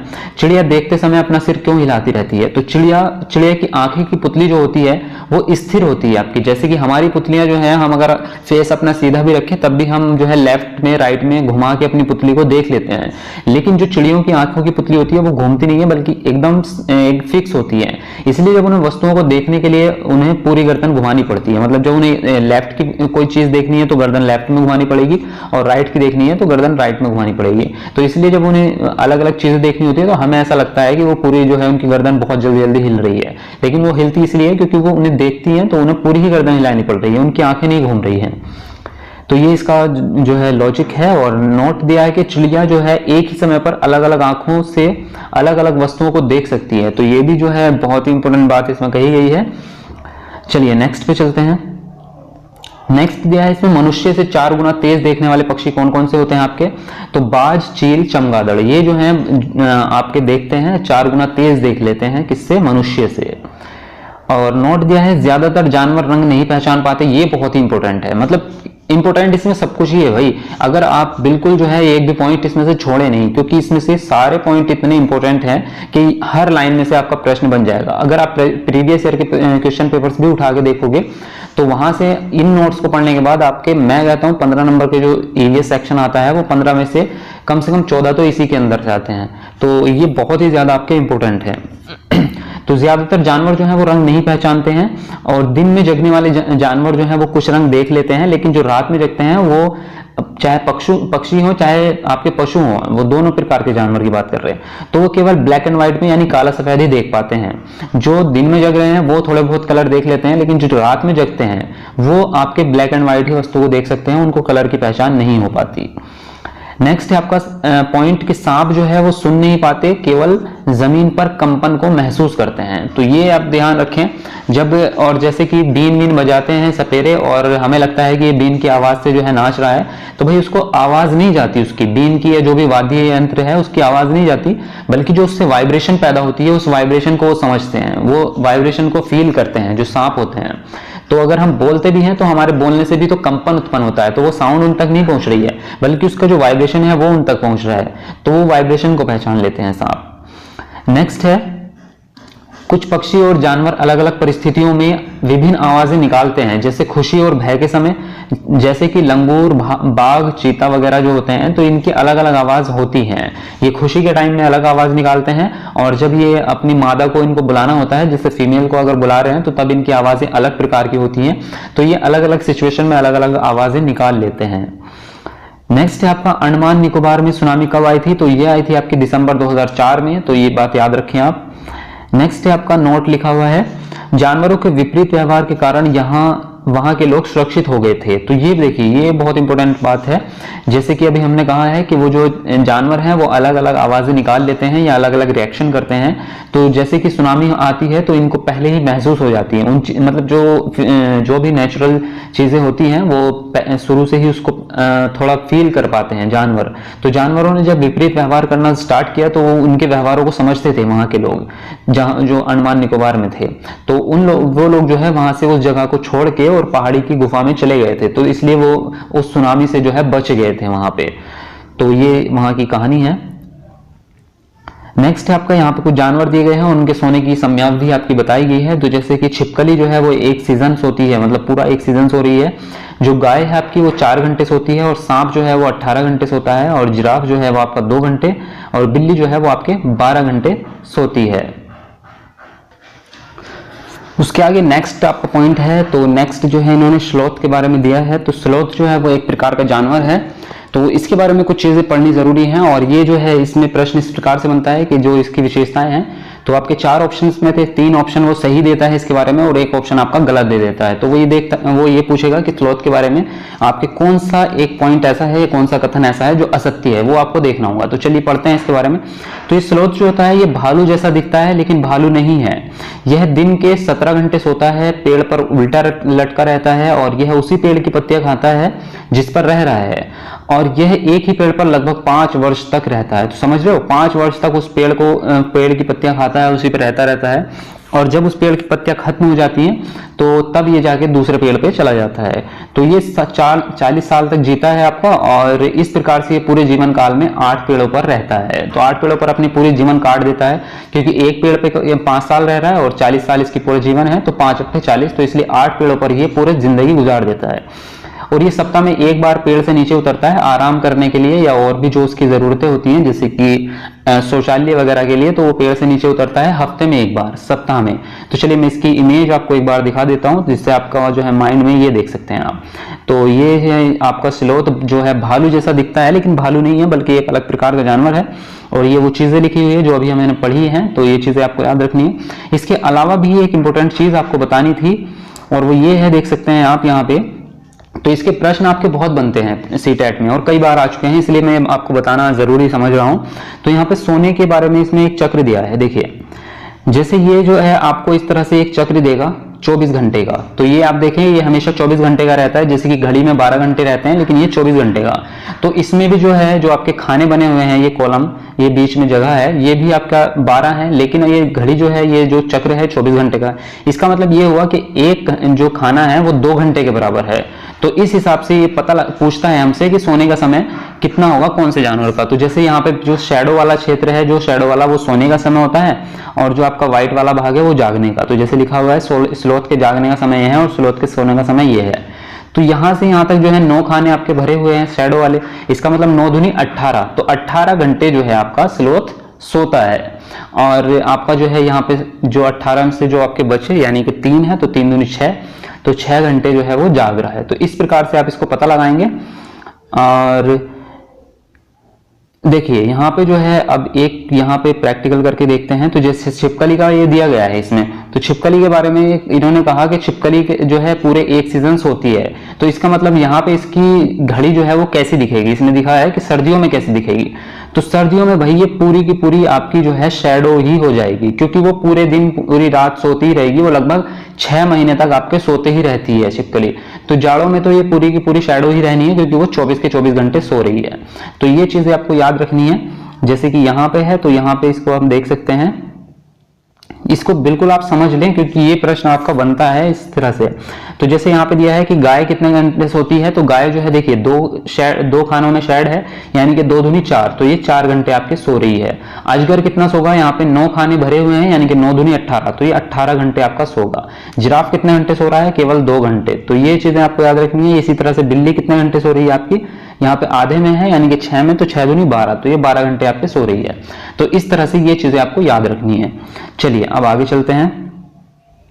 अब आगे इन्होंने टाइगर के बारे में कुछ चीजें दी हैं, तो ये पढ़ लेते हैं, बहुत ही इंपॉर्टेंट है ये टाइगर के बारे में जानना। तो टाइगर के बारे में ये प्रश्न कई बार बन चुके हैं आपके। तो इसके बारे में दिया है, यानी कि बाघ के बारे में। तो बाघ जो है वो रात में हमेशा रात में हमसे 6 गुना बेहतर देख सकता है। जितना ह्यूमन बींग्स यानी कि मनुष्य देखते हैं उससे 6 गुना बेहतर देख लेता है। और बाघ की मूछें बहुत ही संवेदनशील होती है, जिससे यह हवा में गति और कंपन का पता लगा लेता है। और इसकी मूछें उसे अंधेरे में उसके शिकार को ढूंढने में मदद करती है, क्योंकि बहुत ज्यादा सेंसिटिव है, इसलिए उसकी हरकतों को, जो उसका शिकार होता है, वो जो भी अगर हरकत करता है कुछ भी इधर उधर, तो वो उसको एकदम से पहचान लेता है, महसूस कर लेता है। नेक्स्ट है बाघ जो है वो पत्तियों की आवाज में, समझ रहे हो कितना शातिर इसमें बता रहे हैं कि पत्तियों की जो आवाज होती है और किसी जानवर के हरकत करने में अंतर को महसूस कर लेता है। यानी कि अगर पत्तियों में जैसे पत्ती है और उसमें हवा के कारण जो है आवाज हो रही है, तो उसकी आवाज किस तरह से होगी, और यदि कोई जानवर जो है चल के जा रहा है तो उसके पैरों की आहट से किस तरह की आवाज निकलेगी, इन चीजों में वो अंतर कर लेता है, महसूस कर लेता है उसको। और बाघ के कान जो होते हैं आपके, वो चारों दिशाओं में घूम सकते हैं। मतलब अधिकतर, ये नहीं कि बिल्कुल चारों दिशाओं में, लेकिन अधिकतर जो है बहुत हद तक घूम जाते हैं, उसके आगे से मतलब पीछे को बिल्कुल हद तक घूम जाते हैं, और ये चारों ओर की आवाज सुनने में उसको मदद करता है। और नेक्स्ट दिया गया है आपका कि बाघ अलग अलग परिस्थितियों में अलग अलग आवाजें निकालता है, जैसे कि हमने अभी पीछे भी पढ़ा था, और इसकी दहाड़ जो है वो लगभग जो है 3 किलोमीटर तक सुनाई देती है। तो ये टाइगर के बारे में कुछ चीजें दी गई हैं यहाँ पे। आगे है आपका जानवर खतरे में। तो नेक्स्ट आपका दिया गया है, तो ये चीजें आपको याद रखनी है, जानवर खतरे में है और किस लिए है। चीता बहुत ही सतर्क जानवर है लेकिन फिर भी खतरे में है। तो यहाँ पे खतरा किससे है? खतरा इंसानों से ज्यादा हो रहा है। तो देखिए क्या दिया गया है यहाँ पे, जानवरों को मारे जाने का कारण क्या होता है। तो जैसे कि हाथी है, तो हाथी को मारने का कारण होता है आपका दांतों के लिए मारा जाता है, गेंडे को सींग के लिए, उसके सींग जो होता है उसका वो बहुत ही कॉस्टली और वैल्यूएबल होता है, और चीता को और मगरमच्छ को, सांप को, इन तीनों को मारा जाता है इनकी स्किन के लिए। इनकी त्वचा जो है वो काफी यूजफुल होती है। तो और मृग को, जो कस्तूरी मृग होता है यानी कि हिरन होता है, उसको उसकी खुशबू के लिए मार देते हैं। तो देखिए इससे प्रश्न किस प्रकार से बनता है, जैसे कि ये 4 ऑप्शन दिए हैं और ये 4 ऑप्शन, तो इनको ऊपर नीचे कर देगा वो, और आपको कहेगा कि सही मिलान आपको करना है और सही आंसर कौन सा होगा उसके हिसाब से। तो उस तरह से प्रश्न इसके बन जाते हैं। अब आगे दिया है इन्होंने, कुछ जगहों पर शिकार करना मना है, जैसे कि उत्तराखंड में जिम कार्पेट नेशनल पार्क है, और राजस्थान भरतपुर में कालाघाना देव अभ्यारण्य आदि। तो यहाँ पे जो है सरकार ने बैन लगाया हुआ है, यहाँ पे कोई शिकार भी नहीं कर सकता। तो ये बिल्कुल आरक्षित क्षेत्र है आपके। तो पार्ट 2 है जो आपका है, चैप्टर 2 है आपका कहानी सफेरे की। तो इसमें जो है कुछ सांपों के बारे में कुछ चीजें बताई गई है। चलिए देखते हैं। तो पहला पॉइंट है आपका नाग गुम्फन क्या होता है आपका। तो ये एक प्रकार के डिजाइन होते हैं। ऐसे डिजाइन रंगोली, कढ़ाई और दीवारों को सजाने के लिए सौराष्ट्र, गुजरात और दक्षिण में प्रयोग किए जाते हैं। तो ये आपका पहला पॉइंट है। और नेक्स्ट है आपका, भारत में पाए जाने वाले जहरीले सांप कौन कौन से होते हैं। तो भारत में जो है 4 प्रकार के जहरीले सांप पाए जाते हैं। तो उनमें से पहला है आपका नाग, जिसको बोलते हैं कोबरा, जिसको बोलते हैं। दूसरा है आपका करैत, तीसरा है आपका दुबैया, और 4th है आपका अफाई। तो ये 4 प्रकार के सांप होते हैं। वैसे इंडिया में, हमारे भारत में बहुत सारे सांप पाए जाते हैं, लेकिन सभी सांप जहरीले नहीं होते। तो हम लोग शायद इनकी पहचान भी ना कर पाए, लेकिन जो सपेरे होते हैं वो इनको बहुत ही अच्छी तरह से पहचान लेते हैं कि कौन से सांप जो है जहरीले होते हैं और कौन से जहरीले नहीं होते। तो ये 4 प्रकार के सांप होते हैं जो जहरीले होते हैं। तो ये प्रश्न जो है आपके एनसीईआरटी से बिल्कुल सीटेट में पूछे जाते हैं, और ये पहले भी 1-2 बार, आई थिंक 2-3 बार ये प्रश्न आ चुका है आपका। तो बिल्कुल जो है आप इनको देख के और अच्छे तरीके से याद रखें। नेक्स्ट है आपका, सांप के कितने जहरीले दांत होते हैं। तो सांप के जो है 2 जहरीले दांत होते हैं। नेक्स्ट है आपका, सांप के 2 खोखले जहर वाले दांतों से जहर व्यक्ति के शरीर में चला जाता है। तो जैसे कि बात कर रहे हैं, 2 जहरीले सांप जो है उसके दांत होते हैं और वो खोखले होते हैं। तो जब वो शरीर में काटता है, मतलब किसी भी मनुष्य को वो काटेगा सांप, तो उसके 2 खोखले जहर वाले दांत होते हैं, उससे जो है जहर व्यक्ति के शरीर में चला जाता है।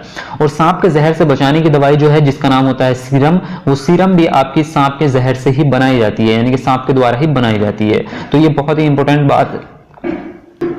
चलिए नेक्स्ट पे आते हैं। तो नेक्स्ट आपका चैप्टर है, पार्ट नंबर 3 है आपका, चखने से पचने तक। तो इसके नाम से आप समझ रहे होंगे इसमें किस तरह की चीजें बताई गई हैं। इसमें दरअसल कुछ खाने की चीजें बताई गई हैं। चखने से पचने तक मतलब जो डाइजेशन होता है हमारे पेट में, किस तरह से हमारा खाना पचता है, उसके बारे में कुछ चीजें बताई गई हैं इसमें।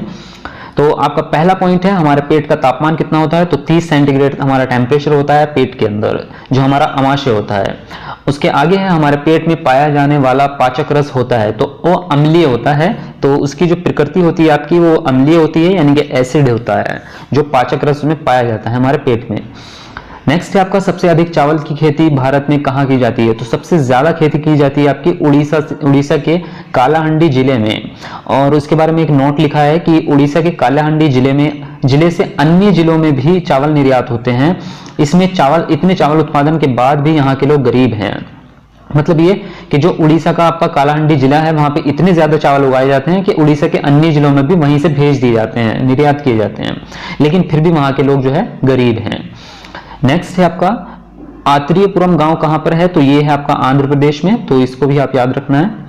आगे इन्होंने कुछ चीजें दी हैं और इन्होंने बताया है कि यहाँ पे कुछ खाने की चीजें हैं, और आगे इन्होंने दिया है कि पचने में लगने वाला समय है। तो इन्होंने 2 सारणी यहाँ पे बनाई है कि पेट में जो है, मतलब एक ही मटेरियल को, एक ही खाने की चीज को पेट में पचने में कितना समय लग रहा है, और ग्लास में अगर ग्लास में पाचक रस रख के और तब उसको प्रैक्टिकल करें तो उसमें जो है ज्यादा समय लगता है, कितना समय लगता है। तो ये एक्सपेरिमेंट किया गया था, तो उसमें देखा है इन्होंने कितना समय इसको लग रहा है। तो जैसे कि इन्होंने दिया, कच्चा दूध जो होता है वो पेट में तो आपका 2 घंटे और 15 मिनट में पच जाता है, लेकिन अगर गिलास में पाचक रस डालकर उसमें अगर आप उसको पचाने की कोशिश करेंगे तो उसमें 4 घंटे 45 मिनट का समय लगता है। यानी कि लगभग जो है डबल टाइम लग रहा है, दुगना टाइम आपका लग रहा है। उबला हुआ दूध है, जो उबला दूध है उसमें पेट के अंदर 2 घंटे लग रहे हैं, लेकिन गिलास में जो है वही 4 घंटे और 45 मिनट का समय लग रहा है। पूरी तरह से उबला हुआ अंडा है तो पेट के अंदर वो 3 घंटे और 30 मिनट में पच जाता है, लेकिन गिलास के अंदर वो 8 घंटे इसको पचने में लग रहे हैं। और कम उबला अंडा जो है वो 3 घंटे में पच जाता है और गिलास में उसको 6 घंटे 30 मिनट लग रहे हैं। और कच्चा अंडा जो है फेंटा हुआ 2 घंटे में पेट के अंदर और गिलास के अंदर 4 घंटे और 15 मिनट में। कच्चा अंडा जो है वो आपका 1 घंटा और 30 मिनट में जो है पेट के अंदर पच जाता है और 4 घंटे में गिलास में। तो मतलब कहने का यह है कि पेट में जो पचने की प्रक्रिया है वो ज्यादा तेजी से होती है। और यहाँ पे बिल्कुल आप ध्यान रखें, कंफ्यूज ना हो बिल्कुल। कुछ लोग ये ना सोचे कि पेट के मतलब गिलास के अंदर कैसे खाना पच जाएगा। गिलास के अंदर वो पाचक रस डाल रहे हैं, जो हमारे पेट के अंदर जो एसिड होता है उसी के द्वारा तो हमारा खाना पचता है। तो उन्होंने गिलास के अंदर भी वही पाचक रस रखा है जो पेट के अंदर होता है, तब उन्होंने गिलास के अंदर उस चीजों को पचाने का टाइम नोट किया है। चलिए नेक्स्ट पे आते हैं। तो नेक्स्ट आपका चैप्टर है, चैप्टर नंबर 4 है आपका खाएं आम 12 महीने। यानी कि आम जो होते हैं वो किस तरह से आप 12 महीने खा सकते हो, इसमें कुछ चीजें बताई गई हैं। जैसे कि आप समझ रहे होंगे कि आम जो है वो तो सीजनल होता है, मतलब कुछ महीनों के लिए आता है और फिर खत्म हो जाते हैं। वो कौन कौन से तरीके हैं जिसके द्वारा जो है हम आम को रख सकते हैं संभाल कर, और ताकि वो खराब ना हो। तो जैसे कि अचार वगैरह बना सकते हैं, अचार वगैरह बनाते हैं, मुरब्बा बना लेते हैं, उस तरह की चीजें के बारे में इन्होंने बताया है कुछ। तो पहला पॉइंट है आपका, कांच के डिब्बे या बोतल को अचार भरने से पहले धूप में क्यों सुखाते हैं? तो नमी दूर करने के लिए सुखाते हैं ताकि अचार खराब ना हो। तो ये बहुत ही इंपॉर्टेंट प्रश्न है और सीटेट में आ भी चुका है आपका, कि कांच की बोतल को या डिब्बे को जब उसमें अचार भरना होता है तो उसको पहले जो है, जो लोग होते हैं अचार बनाने वाले, वो उसको धूप में सुखा लेते हैं ताकि उसके अंदर नमी ना रहे। नमी दूर करने के लिए सुखाते हैं ताकि नमी से अचार खराब ना हो जाए। नेक्स्ट इन्होंने दिया है आपका, कुछ चीजें दी हैं यहाँ पे और उनको सुरक्षित रखने के घरेलू उपाय बताए हैं कि उन्हें 1-2 दिन के लिए जो है सुरक्षित आप रख सकते हैं। जैसे कि दूध को आप उबाल कर जो है 1-2 दिन तक रख सकते हैं, वो खराब नहीं होगा, सुरक्षित उसको रख सकते हैं। पके हुए चावल हैं तो उसको आप जो है कटोरे में रखकर, और उस कटोरे को जो है आप पानी के अंदर रख सकते हैं, उसके इस तरह से जो है आप उसको चावल को सुरक्षित रख सकते हैं। उसके बाद है आपका हरा धनिया। तो हरे धनिया को आप गीले कपड़े में लपेट कर रख सकते हैं, और प्याज अदरक वगैरह जो होती हैं, जो आपकी सूखी चीजें होती हैं इस तरह की, उनको सूखे खुले स्थान पर आप रख सकते हैं। तो ये कुछ तरीके हैं और इनको आप याद रखें। इनमें दरअसल प्रश्न बनता है आपका मिलान वाला, तो इसमें ऊपर नीचे वो दे देता है, जैसे दूध के आगे दे दिया उसने सूखे खुले हुए स्थान पर रखकर, और फिर वो आपसे कहेगा कि इसमें सही मिलान कीजिए कि किस तरह कौन सा ऑप्शन किसके लिए बना है। तो उस तरह के प्रश्न आपका इसमें बनता है। नेक्स्ट आपका है, नेक्स्ट चैप्टर है बीज। यानी कि देखो नाम से पता चल रहा है कि इसमें कुछ ना कुछ बीज के बारे में, पेड़ों के जो बीज होते हैं उसके बारे में बता रहा है। तो पहला चीज है आपकी शिकारी पौधे। तो शिकारी पौधे कौन से होते हैं भाई? तो निपेंथिस जो होता है वो एक ऐसा पौधा होता है जो कीड़ों का शिकार करता है। यह ऑस्ट्रेलिया, इंडोनेशिया और मेघालय राज्य में पाया जाता है। इसमें एक सुगंध होती है जो कीड़ों को आकर्षित करती है। मतलब कहने का यह है कि इसको हम घटपर्णी पौधा भी बोलते हैं। तो इसके अंदर एक प्रकार की सुगंध निकलती है और उस सुगंध को सूंघते हुए जो है इसके अंदर, इसके आसपास जो है छोटे मोटे कीड़े वगैरह जो आते हैं वो आ जाते हैं, और जब वो इसके पास आते हैं तो इनको कैच कर लेता है, मतलब उसको वहीं पे पकड़ लेता है। तो ये इस तरह से जो है कीड़ों का शिकार कर लेता है, तो ये इस तरह से कहलाता है। तो इसमें आपके 2-3 प्रश्न बनते हैं। पहली चीज तो ये बनती है आपकी कि निपेंथिस मतलब घटपर्णी पौधा कौन सा है आपका? तो उसमें 4 ऑप्शन देता है और 4 में एक ऑप्शन आपका ये होगा निपेंथिस, तो उसमें वो आपको छांटना होता है।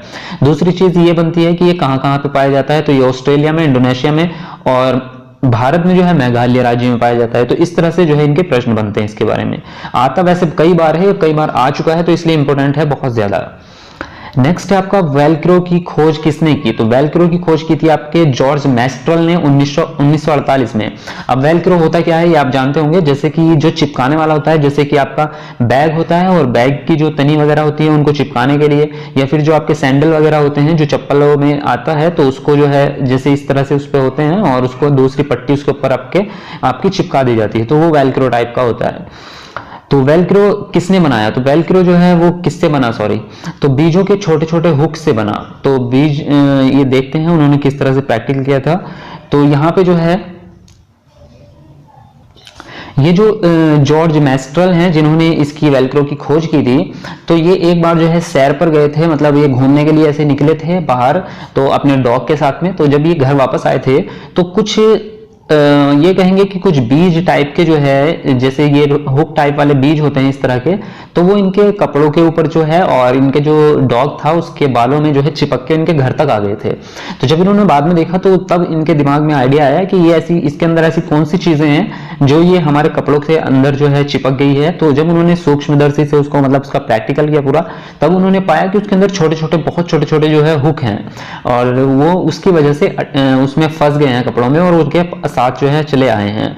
तो उसके साथ जो है वहां से इन्होंने खोज की और उसके बाद में इन्होंने उसका प्रैक्टिकल करके वेलक्रो का निर्माण किया। तो वहां से जो है वेलक्रो की शुरुआत हुई है आपकी। तो नेक्स्ट है आपका साउथ अमेरिका से आए बीज कौन कौन से हैं। तो बीजों के बारे में देख लेते हैं भाई। जो आपकी हरी मिर्च है, टमाटर है, आलू है, मूंगफली है, अमरूद है, तो ये हमारे इंडिया नहीं है भाई, ये भारतीय नहीं है, बल्कि ये बाहर से आए हुए हैं, साउथ अमेरिका से आए हुए हैं। और आपके यूरोप से आए बीज कौन कौन से हैं। तो बंद गोभी और मटर जो है वो आपके यूरोप से आए हैं। तो ये भी प्रश्न आपसे पूछता है कि कौन से बीज कहां से आए हुए हैं, वहां पे ऑप्शन दे देता है, वो 4-5 देशों के नाम दे देगा, वहां से आपको देखना होगा। तो ये भी आपको याद रखने हैं। नेक्स्ट है आपका अफ्रीका से आए बीज कौन कौन से हैं। तो भिंडी और कॉफी बीन्स जो है आपकी, कॉफी भी जो है ये अफ्रीका से आई है और सोयाबीन जो है वो आपकी चीन से आई है। चलिए नेक्स्ट पे आते हैं। तो नेक्स्ट आपका चैप्टर है पार्ट नंबर 6 है बूंद बूंद दरिया दरिया। तो इसमें जो है कुछ पानी के बारे में बताया गया होगा, जैसे कि हमें चैप्टर के नाम से ही पता चल रहा है। तो चलिए देखते हैं क्या क्या बातें इसमें कही गई हैं। तो घड़सी सर क्या है, घड़सी सर के बारे में कुछ पूछ रहे हैं। तो यह 9 तालाबों का एक समूह था जिसे जैसलमेर के राजा घड़सी ने बनवाया था और इसी के नाम पे जो है इसका नाम रखा गया था घड़सी सर। तो जब एक तालाब भर जाता तो पानी बहकर जो है दूसरे तालाब में चला जाता, उसके बाद तीसरे में, इस तरह से 9 तालाब भर जाते। ये 9 तालाब आपस में जुड़े हुए थे। मतलब कहने का ये है कि उसने ये जो 9 तालाब बनाए थे वो इस टाइप से बनवाए थे उसने कि जब एक टाइप मतलब उसने ऊपर नीचे बनवाए होंगे, जैसे कि मैं कहता हूं कि ये एक तालाब है, उसके बाद दूसरा यहां बना दिया, तीसरा इस तरह से बना दिया, चौथा इस तरह से, तो ऐसे बनाए होंगे।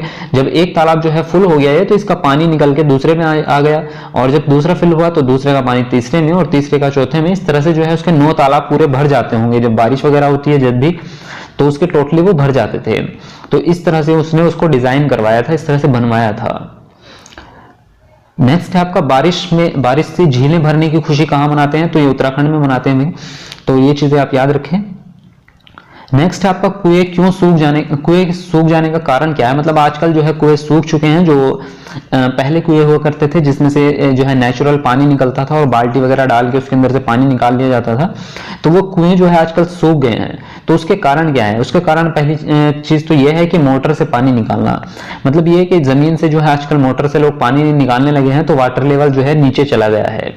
और झीलों का समाप्त होना, झीलें जो है आपका काफी जो है समाप्त हो चुकी हैं, और जमीन को सीमेंट से पक्का करना आदि। तो जब जमीन को जो है सारी आसपास की जमीनें जो है बहुत ज्यादा सीमेंटेड हो गई हैं, फर्श वगैरह सड़कें बन चुकी हैं सारी, तो जो बारिश का पानी होता है वो जमीन के अंदर जा नहीं पाता, बल्कि बह के जो है वो समुद्र वगैरह में चला जाता है, नाली वाली में निकल के, तो वो जमीन के अंदर नहीं जा पाता। तो इसलिए वाटर लेवल जो है वो काफी नीचे चला गया हो, इसलिए वो कुएं जो है सूख गए हैं। तो इसमें भी प्रश्न आपका बनता है इसी तरह से कि कौन कौन से कारण जो है कुएं सूखने के कौन कौन से कारण हैं और कौन कौन से नहीं है, वहां पे ऑप्शन आपको छांटने होते हैं। नेक्स्ट है आपका जोधपुर की कहानी। तो ये एक कहानी इसमें छोटी सी दी गई है, तो पढ़ लेते हैं इसको।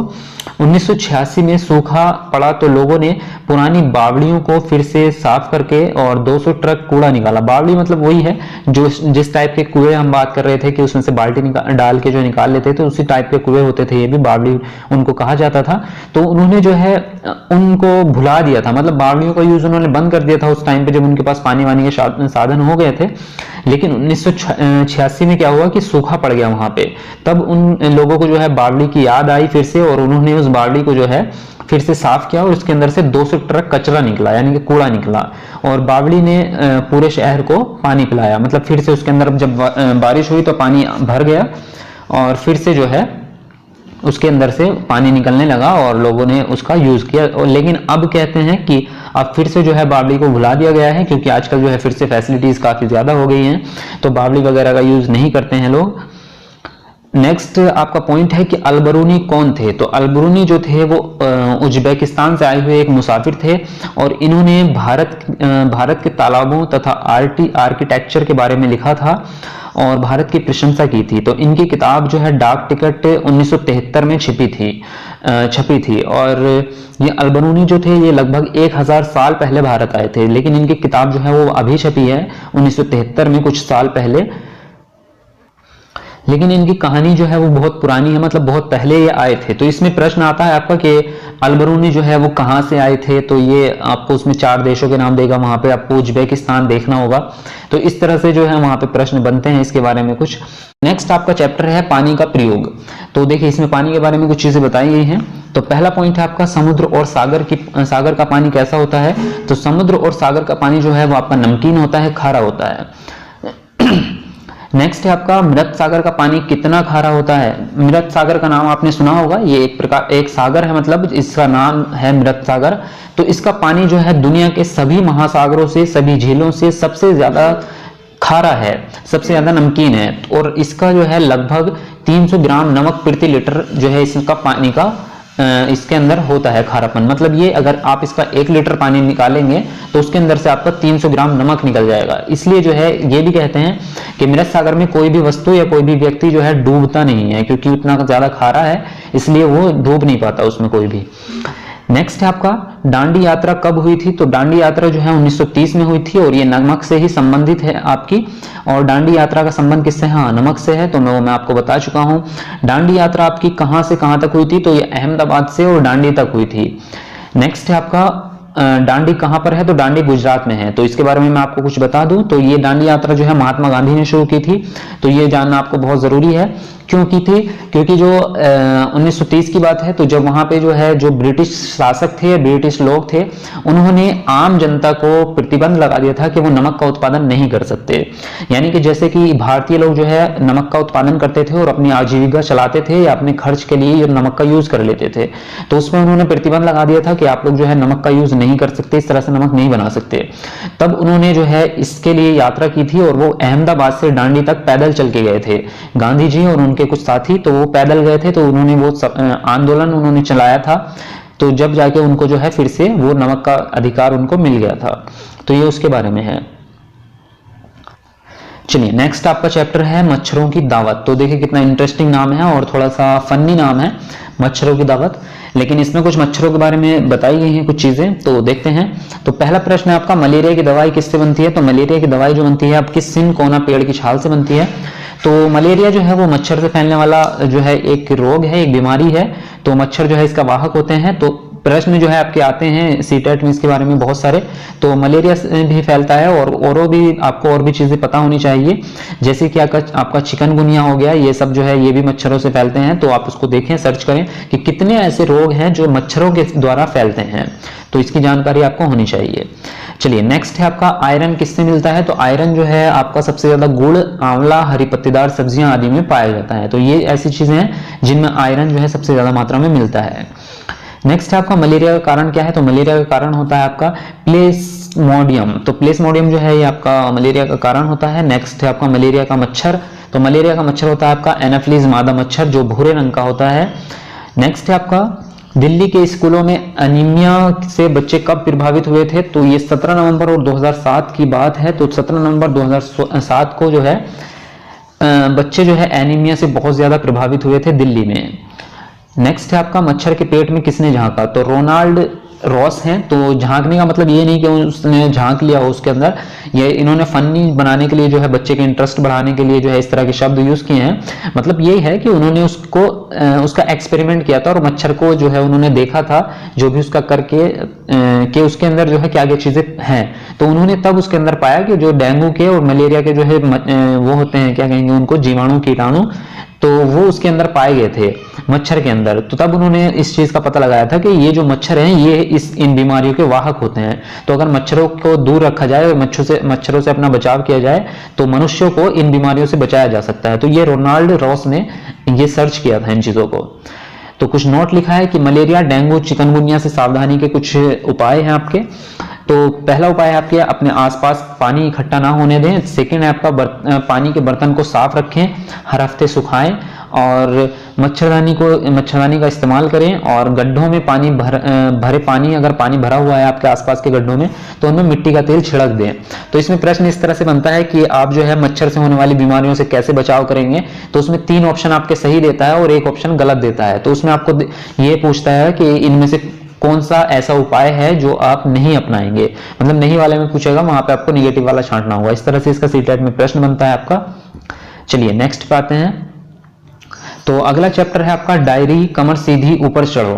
तो कमर सीधी ऊपर चढ़ो से क्या मतलब समझ रहे हैं आप, ये एक कहानी है तो लीडरशिप की, और इसमें जो है माउंटेनरिंग यानी ये जो पहाड़ पे चढ़ते हैं, पूरी टीम जो है पहाड़ पे जाती है, तो उसके बारे में इन्होंने कहा है कि किस तरह से जो है पहाड़ पे चढ़ते हैं और वहां पे क्या क्या एक्सपीरियंस होते हैं, तो वो चीजें इसमें बताई गई हैं।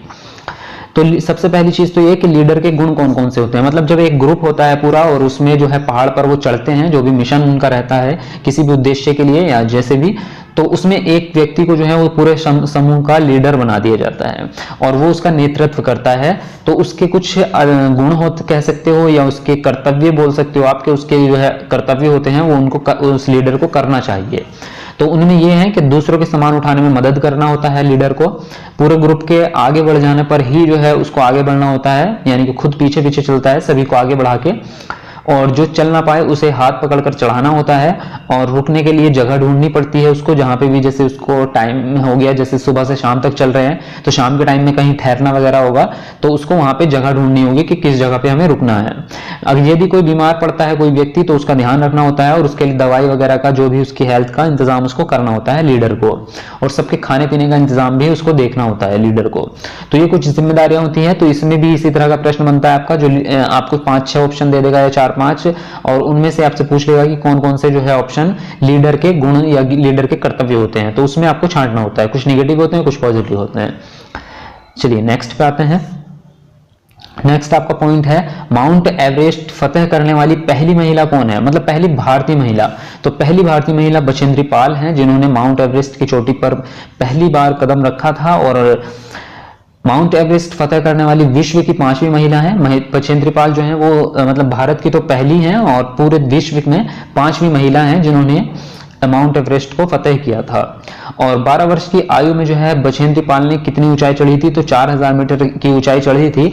मतलब ये कि बचपन में खेलते टाइम जो है ऐसे ही खेलते खेलते जो है पहाड़ के ऊपर चढ़ना शुरू कर दिया था और ये काफी ऊंचाई पर पहुंच गई थी, तो लगभग 4000 मीटर की ऊंचाई पर ये पहाड़ पर पहुंच गई थी और उस टाइम पर अंधेरा हो गया तो वहां से वापस नहीं आ पाई थी, तो उन्हें वो जो है रात भी वहीं गुजारनी पड़ी। और 12 साल की उम्र थी तो समझ सकते हो डर भी था और उतनी हिम्मत भी नहीं होगी। तो इस तरह से उनकी जो है लाइफ का वो क्रिटिकल कंडीशन थी वो उस दिन जो था। तो ये वहां की कहानी इनकी जो है ये भी एक मिसाल है कि 12 वर्ष की आयु में ही इतनी ज्यादा ऊंचाई इन्होंने चढ़ ली थी। बछेंद्री पाल कहाँ से हैं, तो बछेंद्री पाल जो है गांव के आपके जो हैं नकुरी गांव से हैं। तो ये जो है आपके बछेंद्री पाल नकुरी गांव से हैं, ये उत्तराखंड में आपका। चलिए नेक्स्ट है आपका बछेंद्री पाल को एवरेस्ट पर चढ़ने के लिए कब चुना गया था, तो 1984 में चुना गया था। 1984 में जो है इन्होंने चढ़ाई की थी एवरेस्ट पर। और बछेंद्री पाल ने एवरेस्ट कब फतेह की थी, तो ये की थी आपकी 23 मई 1984 को 1:07 पर दिन में, दिन के 1:07 थे और आपका 23 मई 1984 था। तो ये आपका टाइमिंग थी जब उन्होंने पहली बार माउंट एवरेस्ट की बिल्कुल चोटी पे जाके उन्होंने झंडा लहराया था। तो एवरेस्ट की ऊंचाई जो है वो 8900 मीटर होती है लगभग में, वैसे तो ये 8845 कुछ मीटर होती है इतनी, लेकिन लगभग में मानी जाती है कि 8900 मीटर होती है। और ये जो है नेपाल में एवरेस्ट का नाम क्या है, सागर माथा है। वैसे भी जो है एवरेस्ट की जो सबसे ऊंची जो एवरेस्ट चोटी है वो भारत में नहीं है बल्कि नेपाल में है। तो हिमालय पर्वत भले ही भारत में है लेकिन उसका जो एवरेस्ट चोटी है वो आपकी नेपाल में पड़ती है और नेपाल में उसको सागर माथा के नाम से जाना जाता है, इंडिया में एवरेस्ट के नाम से जाना जाता है। आगे है आपका बछेंद्री पाल कितनी देर एवरेस्ट पर रही थी, तो वो 43 मिनट तक वहां पे रही थी उस एवरेस्ट की चोटी पर। और यह कहानी संगीता अरोश की डायरी से ली गई है, यानी कि जो संगीता है वो दिल्ली में केंद्रीय विद्यालय में यानी कि केवीएस में एक टीचर थी, तो वो उन्होंने अपने एक्सपीरियंस में लिखी थी उन्होंने ये कहानी। तो उन्होंने अपनी डायरी में लिख रखा था, जैसे कि चैप्टर का नाम ही हमने देखा डायरी लिखा हुआ था, कमर सीधी ऊपर चढ़ो इस तरह से करके। तो उसमें जो है उन्होंने ये कहानी लिखी है अपनी। तो इसमें इन्होंने संगीता जी की कहानी जो है मतलब इनकी जो कहानी थी उसके बारे में इतना ज्यादा नहीं पूछता एग्जाम में, इसलिए मैंने इसके नोट्स नहीं बनाए हैं। लेकिन मैं आपको बता दूं कि ये खुद गई थी, जो संगीता है तो ये खुद गई थी वहां पे, एक टीम बन के, पूरी टीम जो बन के इनकी गई थी एवरेस्ट की चढ़ाई करने के लिए, मतलब एवरेस्ट की नहीं लेकिन पहाड़ पे चढ़ने के लिए गए थे। तो वहां पे ही इनको लीडर भी बनाया गया था इनके ग्रुप का, और इनको बहुत ज्यादा वहां पे उसको तकलीफें झेलनी पड़ी थी क्योंकि इनको एक्सपीरियंस नहीं था किस तरह से लीडरशिप की जाती है और क्या क्या कठिनाइयां वहां पे चढ़नी होती हैं। तो वो सब, लेकिन इनके साथ जो है एक कोच भी था जो कि इनको बता रहा था किस किस तरह से आपको क्या क्या करना है। बाकी जो है आप ये समझ सकते हो कि संगीता जो है ये केंद्रीय विद्यालय दिल्ली की अध्यापक थी। चलिए नेक्स्ट पे आते हैं। तो नेक्स्ट है आपका बोलती इमारतें। तो इसमें जो है कुछ खास आपका नहीं था, इसमें दरअसल हिस्टोरिकल पैलेस के बारे में एक दो चीजें बताई गई हैं, बाकी इसके अंदर कुछ ऐसा नोट्स नहीं थे जो सीटेट के हिसाब से जो है आपके अप्रोप्रिएट हो, तो इसलिए इसमें कुछ बनाया नहीं गया। नेक्स्ट पे आते हैं। नेक्स्ट चैप्टर है आपका सुनीता अंतरिक्ष में। तो जब सुनीता विलियम्स जो है अंतरिक्ष में गई थी वहां की कुछ कहानी है और उनके बारे में कुछ चीजें बताई गई है इसमें।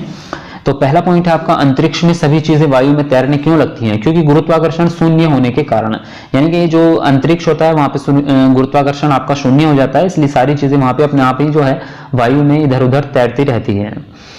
और चांद पर जो है उतरने वाले व्यक्ति कौन थे, मतलब पहले व्यक्ति कौन थे? तो पहले व्यक्ति थे आपके नील आर्मस्ट्रॉन्ग। इन्होंने 1969 में चांद पर चांद पर पहली बार जो है कदम रखा था इन्होंने। और सुनीता विलियम्स जो है कौन थी ये? तो ये हेलीकॉप्टर पायलट थी। आगे है आपका, सुनीता क्या बनना चाहती थी? तो ये बनना तो गोताखोर चाहती थी लेकिन ये हेलीकॉप्टर की पायलट बन गई थी। चलिए आगे आते हैं। आगे है आपका, खत्म हो जाए तो मतलब ये एक चैप्टर है जिसमें बच्चों को जो है प्राकृतिक संसाधनों के बारे में थोड़ा संवेदनशील बनाया गया है कि यदि वृक्ष हमारे धरती पे ना रहे तो किस तरह से जीवन चलेगा। यदि जो प्राकृतिक चीजें हैं जैसे कि पेट्रोलियम है, जैसे कि डीजल वगैरह जो आपका तेल होता है, ये भी आपका नेचुरल चीजें हैं और ये एक न एक दिन खत्म हो जाएंगी। तो अगर ये ना रहे तो किस तरह से हमारा जीवन होगा, तो इसके लिए संवेदनशील बनाने के लिए जो है बच्चों के ये चैप्टर बनाया गया है। और यहाँ पे किस तरह से जो है हमें क्या क्या करना चाहिए कि हम उसको सही तरीके से उपयोग करें, जैसे कि हमें सार्वजनिक यातायात के वाहनों का यूज करें हम, ताकि ज्यादा गाड़ियां रोड पर ना चलें और प्रदूषण भी कम होगा उससे, और उससे तेल का खर्च भी कम होगा। तो इस तरह की कुछ चीजें होती हैं, तो वो सब चीजें इसमें बताई गई हैं। बाकी इसमें नोट्स वगैरह के लिए तो ज्यादा कुछ नहीं था, बस ये चीजें आपको याद रखनी है। 2-4 के पेट्रोल का जो दाम था वो आपका 2002 में जो था 29 रुपए और कुछ पैसे था, 29.91 था। और आपका जो है 2007 में ये 43 रुपए और 52 पैसे हो गया था, और 2014 में आपका 67.86 हो गया था। तो ये कुछ, और डीजल का रेट ये आप देख सकते हैं, कीमत इसकी 2002 में थी 18 रुपए 91 पैसे, और आपकी 2007 में थी 30 रुपए 48 पैसे, और 2014 में थी ये 58 रुपए और 97 पैसे। तो यहाँ पे इस तरह से आपको इनको याद रख सकते हैं किस तरह से इनमें वृद्धि हो रही है और कितनी वृद्धि इसमें हो रही है। तो पार्ट नंबर 13 है आपका, बसेरा ऊंचाई पर। तो यहाँ पे ऊंचाई के बारे में देखिए, यहाँ पे कुछ चीजें बताई गई हैं। मतलब एक मुसाफिर है जो भी, जिसका अभी हम आगे पढ़ेंगे, उसने दिल्ली से मुंबई से सफर शुरू किया था और दिल्ली होते हुए वो जो कश्मीर तक, लद्दाख वगैरह सब जगह घूम के और कश्मीर तक पहुंचा था। मतलब बसेरा ऊंचाई पर जाकर उसने, लद्दाख जो है वो बहुत ऊंचाई पर है, कश्मीर वगैरह, तो वहां पे जाके उसने बसेरा किया था, इसीलिए उसने नाम रखा है पार्ट का बसेरा ऊंचाई पर। तो किस किस तरह से, कहाँ पे, कौन से स्थान की क्या क्या विशेषताएं हैं और वहां पे किस किस तरह की चीजें आपको देखने को मिलती हैं, वो सारी चीजें इसमें बताई गई हैं। तो चलिए स्टार्ट करते हैं। तो पहला पॉइंट है आपका, सर्वाधिक भीड़ वाला शहर कौन सा है आपका? तो मुंबई जो है वो सबसे ज्यादा भीड़ वाला शहर है आपका। और दिल्ली मुंबई से कितनी दूर है? तो आपका 1400 किलोमीटर दूर है आपका। और नेक्स्ट है आपका, मुंबई से दिल्ली आने के लिए कौन कौन से राज्यों से गुजरना पड़ता है? तो महाराष्ट्र, गुजरात और राजस्थान से आपको गुजरना पड़ेगा। नेक्स्ट है आपका, ठंडा रेगिस्तान क्या किसको कहते हैं, मतलब कौन कहलाते हैं, कौन सी जगह को? तो लद्दाख जो है, जो कि आपका कश्मीर में है, उसको ठंडा रेगिस्तान कहते हैं। और इसको ठंडा रेगिस्तान इसलिए कहते हैं क्योंकि वहां पे रेगिस्तान है लेकिन वहां का तापमान बहुत ज्यादा ठंडा है और इसी कारण वहां पे बहुत ज्यादा पेड़ पौधे उग नहीं पाते हैं। चलिए नेक्स्ट पॉइंट है आपका, लद्दाख में घर कैसे बनते हैं? तो घर जो है लकड़ी के और पत्थर के बनाए जाते हैं वहां पे। और लद्दाख की विशेषता और पहचान क्या है कि बर्फ से ढके हुए पहाड़ वहां पे आपको देखने को मिल जाएंगे, ठंडा रेत आपको देखने को मिलेगा और पेड़ों की कमी है। जैसे कि मैंने आपको बताया, जब ठंड बहुत ज्यादा है और रेत है तो इसलिए वहां पे ज्यादा पेड़ पौधे उग नहीं पाते। और समतल सूखे रेगिस्तान है, इसलिए वहां पे ऑक्सीजन भी कम होता है। जब आप जाएंगे, अगर कभी आपने देखा हो, तो वहां पे ऑक्सीजन की मात्रा नॉर्मल हमारे क्षेत्रों से, जो प्लेन वाले क्षेत्र हैं वहां के हिसाब से वहां पे कम पाई जाती है।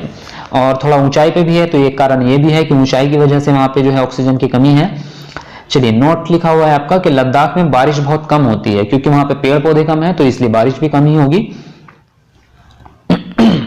नेक्स्ट है आपका, लद्दाख में लकड़ी के घर क्यों बनाते हैं? तो ठंड से बचने के लिए बनाते हैं। वहां पे लकड़ी में ठंड कम होती है, तो इसलिए ठंड से बच जाते हैं। लद्दाख के घरों का ग्राउंड फ्लोर क्या उपयोग होता है? मतलब ग्राउंड फ्लोर किस उपयोग में लाते हैं? तो पशुओं को बांधने के लिए, पशु पालन के लिए जो है लद्दाख के लोग ग्राउंड फ्लोर का यूज करते हैं, अपने घरों के सबसे नीचे वाला। और उनके जो ग्राउंड फ्लोर होते हैं उनमें खिड़कियां नहीं होती, ये भी उनकी एक विशेषता है कि सबसे नीचे वाले जो घर होते हैं उनमें खिड़कियां नहीं रखते वो लोग। लद्दाख के घरों की छत का प्रयोग किस काम में होता है? तो लाल मिर्च, सीताफल, मक्का, धान, उपले आदि सुखाने के लिए जो है वो छत का प्रयोग करते हैं। और चांगथांग कितनी ऊंचाई पर? चांगथांग एक जगह है जो कि लद्दाख में ही है, लद्दाख के थोड़ा पास में ही है आगे। तो चांगथांग जो है वो कितनी ऊंचाई पे है? तो 5,000 मीटर की उसकी ऊंचाई है समुद्र तल से। तो यहाँ के बारे में कुछ चीज लिखी है इन्होंने नोट। यह है मैदानी, सुनसार और पथरीला इलाका है, यहाँ ऑक्सीजन की कमी होती है, यहाँ ना कोई पेट्रोल पंप है और ना ही मैकेनिक है। तो जैसे कि वो जो मुसाफिर था, जिसे अपने बारे में ये सब चीजें बता रहा है, जिसने सफर शुरू किया था मुंबई से, वो अपनी मोटरसाइकिल के द्वारा जो है वहां से चलना स्टार्ट हुआ था। तो मोटरसाइकिल से चला था, तो इसलिए उसने इन चीजों को बताया है कि वहां पे ना तो कोई पेट्रोल पंप है और ना ही कोई मैकेनिक है, इसलिए उसको पहले से ही इंतजाम लेके चलना पड़ता है। वहां से पेट्रोल लेके चलेगा वो नीचे से इतना कि वो आगे जाके सफर उसका बीच में ना रह जाए, और मैकेनिक वगैरह भी नहीं होते, तो इसलिए वो सारी चीजें उसको देखनी होती है वहां पे। आगे है आपका, चांगपा प्रजाति के लोग होते हैं। तो चांगपा प्रजाति में जो है 5,000 लोग आपके लगभग रहते हैं। मतलब चांगपा जो है एक प्रजाति है, एक समूह है ये कह सकते हैं, तो ये पूरा एक गांव जैसा समझ सकते हो। तो उसमें 5,000 लोग रहते हैं, ज्यादा नहीं रहते।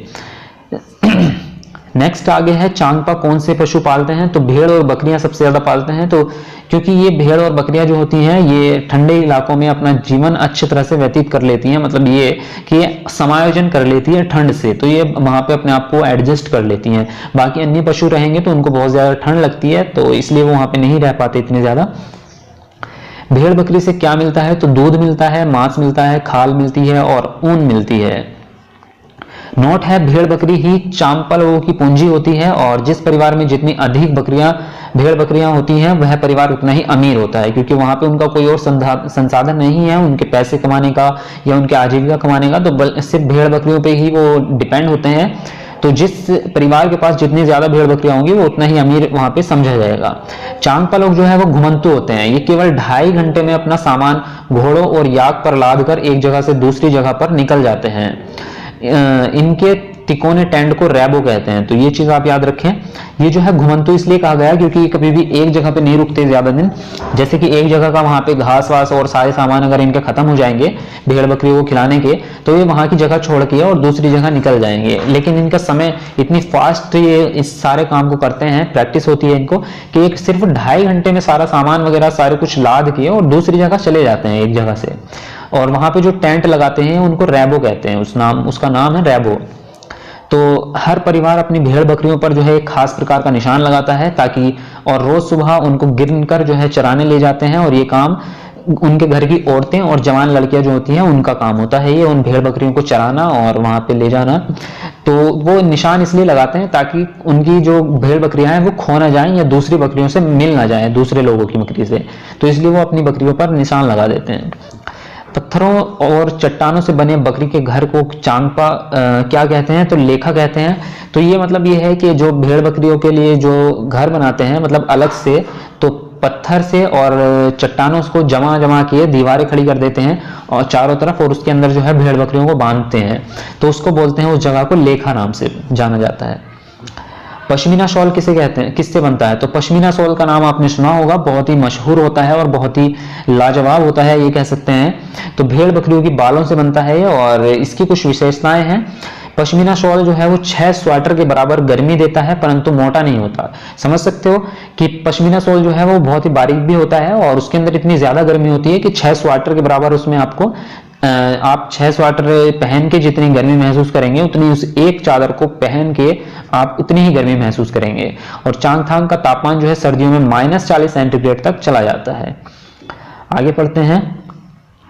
आगे है आपका पश्मीना शॉल को बनाने में एक व्यक्ति को लगभग 250 घंटे का समय लगता है। तो ये चीज आपको बिल्कुल याद रखनी है। ये प्रश्न आपका जो है आते रहते हैं, मतलब पश्मीना शॉल के बारे में तो बहुत सारे प्रश्न आपके सीटेट में पूछे जाते हैं, तो एक एक पॉइंट को आप याद रखें। तो 250 घंटे का समय लगता है एक पश्मीना शॉल को बनाने में। तो चलिए मैं आपको उसका जो है एक आपको फोटो, उसका पिक मैं आपको दिखा देता हूं। तो ये आप देख सकते हैं यहाँ पे पश्मीना शॉल इस तरह का होता है। तो ये आपने जरूर देखा होगा, आज ये जो है मार्केट में उपलब्ध है, सभी जगह मिल जाता है लगभग। तो इस तरह का जो है पश्मीना शॉल होता है आपका। तो चलिए आगे देखते हैं आगे क्या है। आगे आपके श्रीनगर में घर, मतलब श्रीनगर में घर किस किस टाइप के हैं उसके बारे में कुछ चीजें बताई गई हैं। तो श्रीनगर में जो हाउस बोट होती है एक प्रकार की, तो ये 80 फुट तक लंबे होते हैं और बीच में इनकी चौड़ाई जो है 8-9 फुट तक होती है। दूसरे प्रकार के होते हैं आपके डोंगा, तो बोट की तरह ही लकड़ी के बने होते हैं ये, और लकड़ी के डोंगे पानी पर तैरते रहते हैं और डल झील और झेलम नदी में होते हैं और इनमें अलग अलग कमरे होते हैं। तो चलिए मैं आपको दिखा देता हूँ इनका भी एक के आपका एनसीईआरटी में जो है इनके पिक्स वगैरह दिए हुए हैं। तो ये देख सकते हैं आप, ये जो है आपके जो हाउस बोट हैं वो इस टाइप के होते हैं, यहाँ से आप देख सकते हैं। और जो आपका डोंगे टाइप के जो बोल रहे हैं वो ये होते हैं। तो इनमें जो है ये इस तरह से नाव टाइप के हैं, लेकिन इनमें अलग अलग कमरे बने होते हैं। तो ये इस टाइप के आपके देखने में होते हैं। आगे है आपका नोट लिखा है इन्होंने, कश्मीर की हर गली में एक बेकरी होती है और यहाँ के लोग जो है खाना घर पर नहीं बनाते बल्कि बेकरी से खरीदते हैं। तो ये वहाँ की खास बात है कि हर गली में जो है एक बेकरी रहेगी और वहीं से लोग जो है खाने के इंतजाम अपना खरीद के वहां से खाते हैं खाना, और घरों में नहीं बनाते। चलिए आगे चलते हैं और आगे नेक्स्ट आपका चैप्टर है जब धरती कांपी। तो देखिए यहाँ पे धरती कांपने का मतलब भूकंप से है, तो भूकंप के बारे में जो है कुछ चीजें हैं यहाँ पे। तो कच्छ, भुज और अहमदाबाद में भूकंप कब आया था? तो ये 26 जनवरी 2001 में आया था। और ये सारी जगहें जो है कच्छ, भुज और अहमदाबाद, ये कहाँ पे हैं? गुजरात में है आपकी।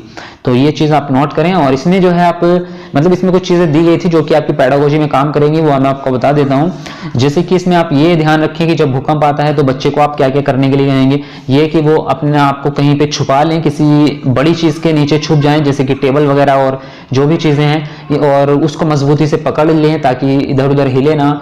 तो ये सब चीजें जो है आप उनको सिखाओगे, टीचर होने के नाते आप बच्चों को सिखाओगे।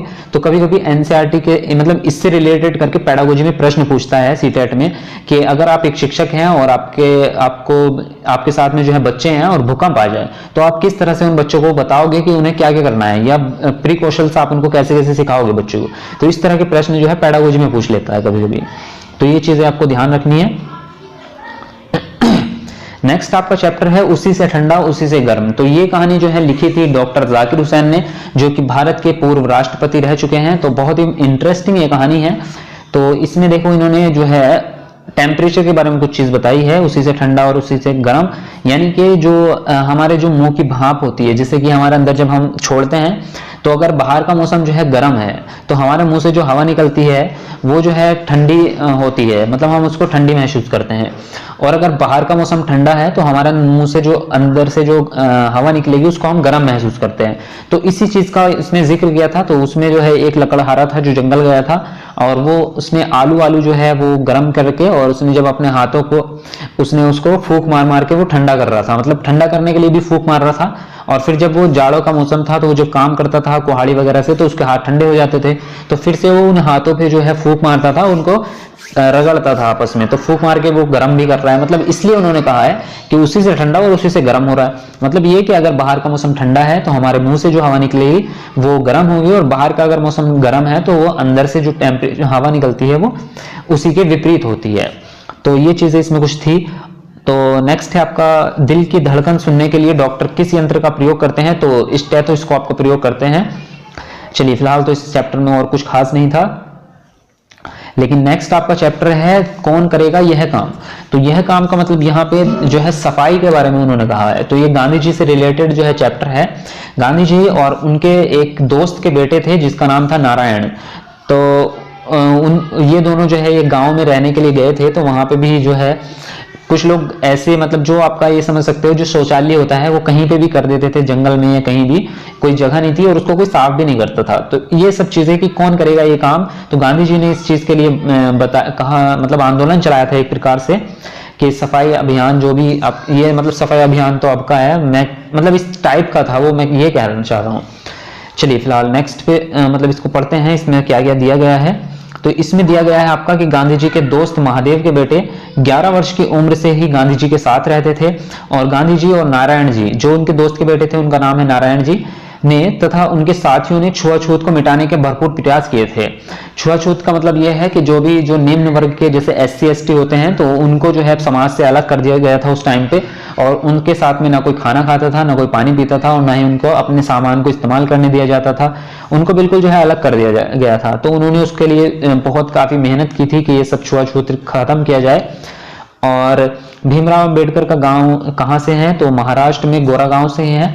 तो भीमराव अंबेडकर के बारे में जो है एक कहानी है छोटी सी, कि एक समय था तो वहां पे जो है भैंस के कोई जो नाई होते हैं ना, जो बार्बर होते हैं, वो भैंस के बाल उतार रहा था।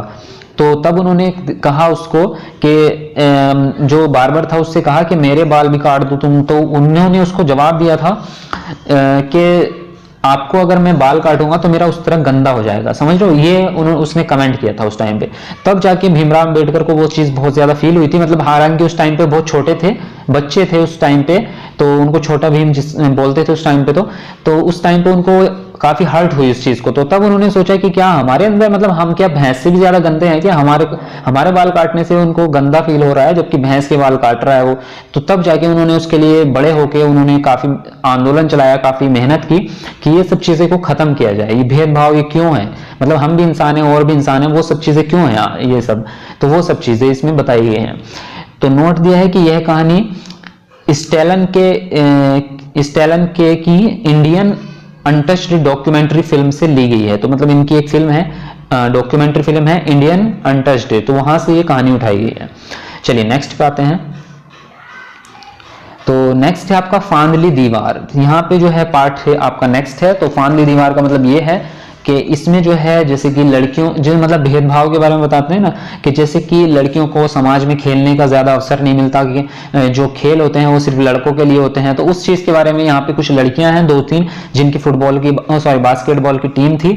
तो उसके बारे में बताया गया है कि उन्होंने किस तरह से वो सीखी, उन्होंने उस खेल को सीखा और कॉम्पिटिशन्स भी जीते।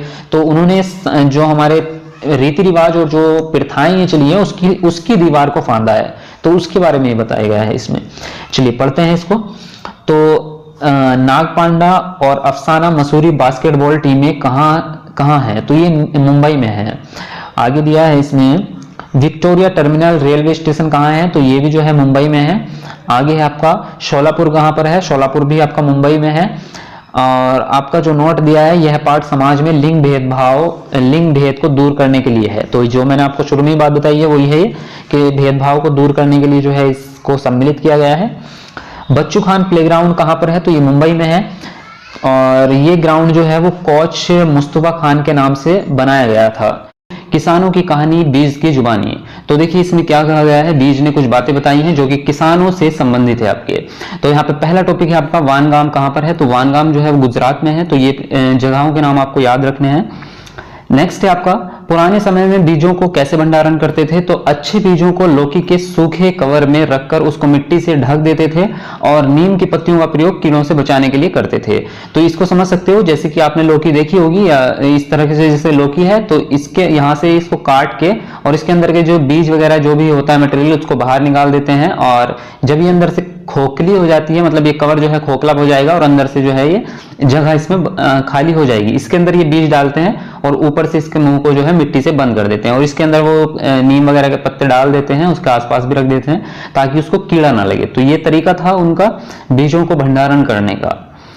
नेक्स्ट पे आते हैं। तो नेक्स्ट आपका पॉइंट है ऊंधियों क्या होता है। भाई ऊंधियों, ये प्रश्न आपका सीटेट में आ भी चुका है, तो ये भी काफी इंपॉर्टेंट है।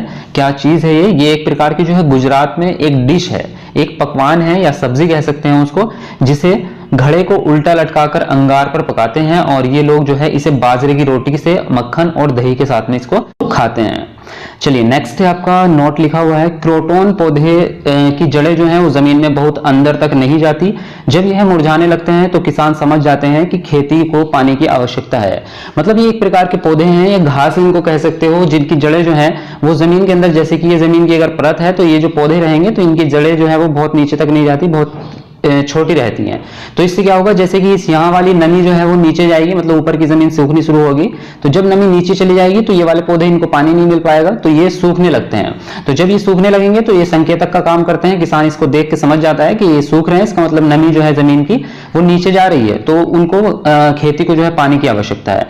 तो इस तरह से वो समझ जाते हैं। ये क्रोटोन पौधे जो है वो संकेतक का काम कर रहे हैं एक तरह से। चलिए नेक्स्ट आपका चैप्टर है किसके जंगल। तो यहां पे देखते हैं इसके अंदर क्या क्या चीजें कही गई हैं। तो आपका पहला टॉपिक है कुड़ुक क्या है। तो कुड़ुक जो होता है वो झारखंड में आदिवासी लोगों का एक समुदाय है। और आगे चलते हैं, कुड़ुक भाषा में जंगल को क्या कहते हैं, तो जंगल को कहते हैं आप तोरांग। जैसे कि हमारा हिंदी भाषा में, या हम कहें कि हमारी नॉर्मल भाषा में जो है खेत बोल देते हैं हम लोग कि ये खेत है हमारा, तो वहां पे कुड़ुक भाषा में बोलते हैं कि तोरांग है, ये हमारा तोरांग है, जहां पे भी उनकी फसल वगैरह बोई जाती है। उसके आगे है उनका राइट टू फॉरेस्ट एक्ट है, 2007 में ये आया था राइट टू फॉरेस्ट। तो इसमें कुछ अधिकार दिए थे उनको जंगलों में जो रहते हैं लोग। तो इसके अनुसार जो लोग जंगल में 25 सालों से रह रहे हैं उन्हें उन जंगल तथा वहां पर उगने वाली चीजों पर उनका अधिकार होता है, या उनको उसका अधिकार दे दिया जाता है। उनको जबरदस्ती वहां से हटाया नहीं जा सकता, और जंगल की सुरक्षा का कार्य वहां की ग्राम सभा करती है। तो ये चीजें तो उनको अधिकार हैं कि 25 सालों तक अगर वो रह रहे हैं, 25 साल से किसी भी जगह पर, किसी भी जंगल में, तो वहां पर जो फल वगैरह, जो भी सब्जियां, जो भी अनाज वगैरह वो उगाएंगे, या जो नेचुरल उगता है, उन सारी चीजों पर उनका अधिकार होता है और उसको इस्तेमाल भी कर सकते हैं। लेकिन इसमें एक शर्त ये भी है कि वो उस जमीन को बेच नहीं सकते। मतलब उसका वहां की चीजों का यूज तो कर सकते हैं, लेकिन उन चीजों को, उस प्रॉपर्टी को बेच नहीं सकते। तो ये भी इसमें नियम है, एक प्रावधान है। चलिए आगे है आपका एक टिन जमीन का क्या अर्थ होता है। तो एक टिन जमीन जो है, एक टिन बीज को जितनी जमीन में बोया जा सकता है उतनी जमीन को एक टिन जमीन कहते हैं। कहने का मतलब यह है कि जैसे कि एक टिन होता है, टिन का डब्बा आप समझ रहे हो, जैसे कि टिन के अंदर जो घी वगैरह आता है तो वो टिन होता है आपका। तो एक टिन बीज में जितनी जमीन बो सकते हैं, जैसे कि एक टिन बीज जो होगा उसमें मान लो 7 बीघा जमीन में बो सकते हो आप उसको, या 4 बीघा में बो सकते हो। तो अगर एक टिन जमीन में, एक टिन बीज में 4 बीघा जमीन बोई जा रही है, तो उस जमीन को, 4 बीघा जमीन को क्या बोलेंगे, एक टिन जमीन बोलेंगे।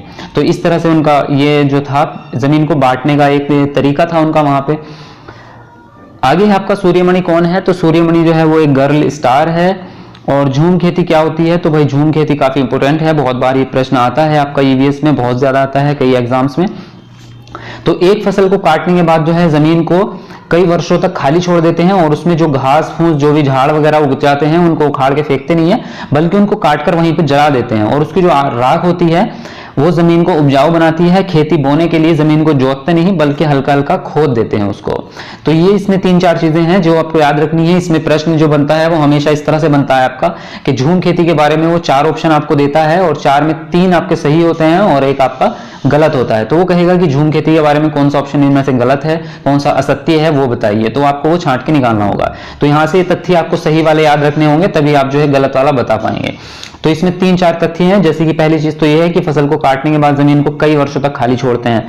दूसरी चीज इसमें यह है कि जो झाड़ फूंक उगते हैं उनको वो निकाल के नहीं फेंकते, बल्कि उसी में जला देते हैं। और तीसरी चीज इसमें यह है कि बोने के लिए जमीन को जोतते नहीं है, बल्कि हल्का हल्का खोद देते हैं उसको। तो ये चीजें हैं इसमें कुछ। आगे है आपका झूम खेती कहाँ होती है। तो झूम खेती जो है वो आपकी मिजोरम में होती है। मिजोरम की प्रमुख फसल कौन सी है, चावल है। चलिए आगे चलते हैं। तो नेक्स्ट आपका चैप्टर है किसकी झलक किसकी छाप। तो इसमें जो है ग्रेगर मेंडल कहाँ से हैं। तो उनका जन्म जो है 1822 में ऑस्ट्रेलिया के एक गरीब परिवार में हुआ था। और ग्रेगर मेंडल ने क्या क्या काम किए थे वो भी अभी हम बात करने वाले हैं।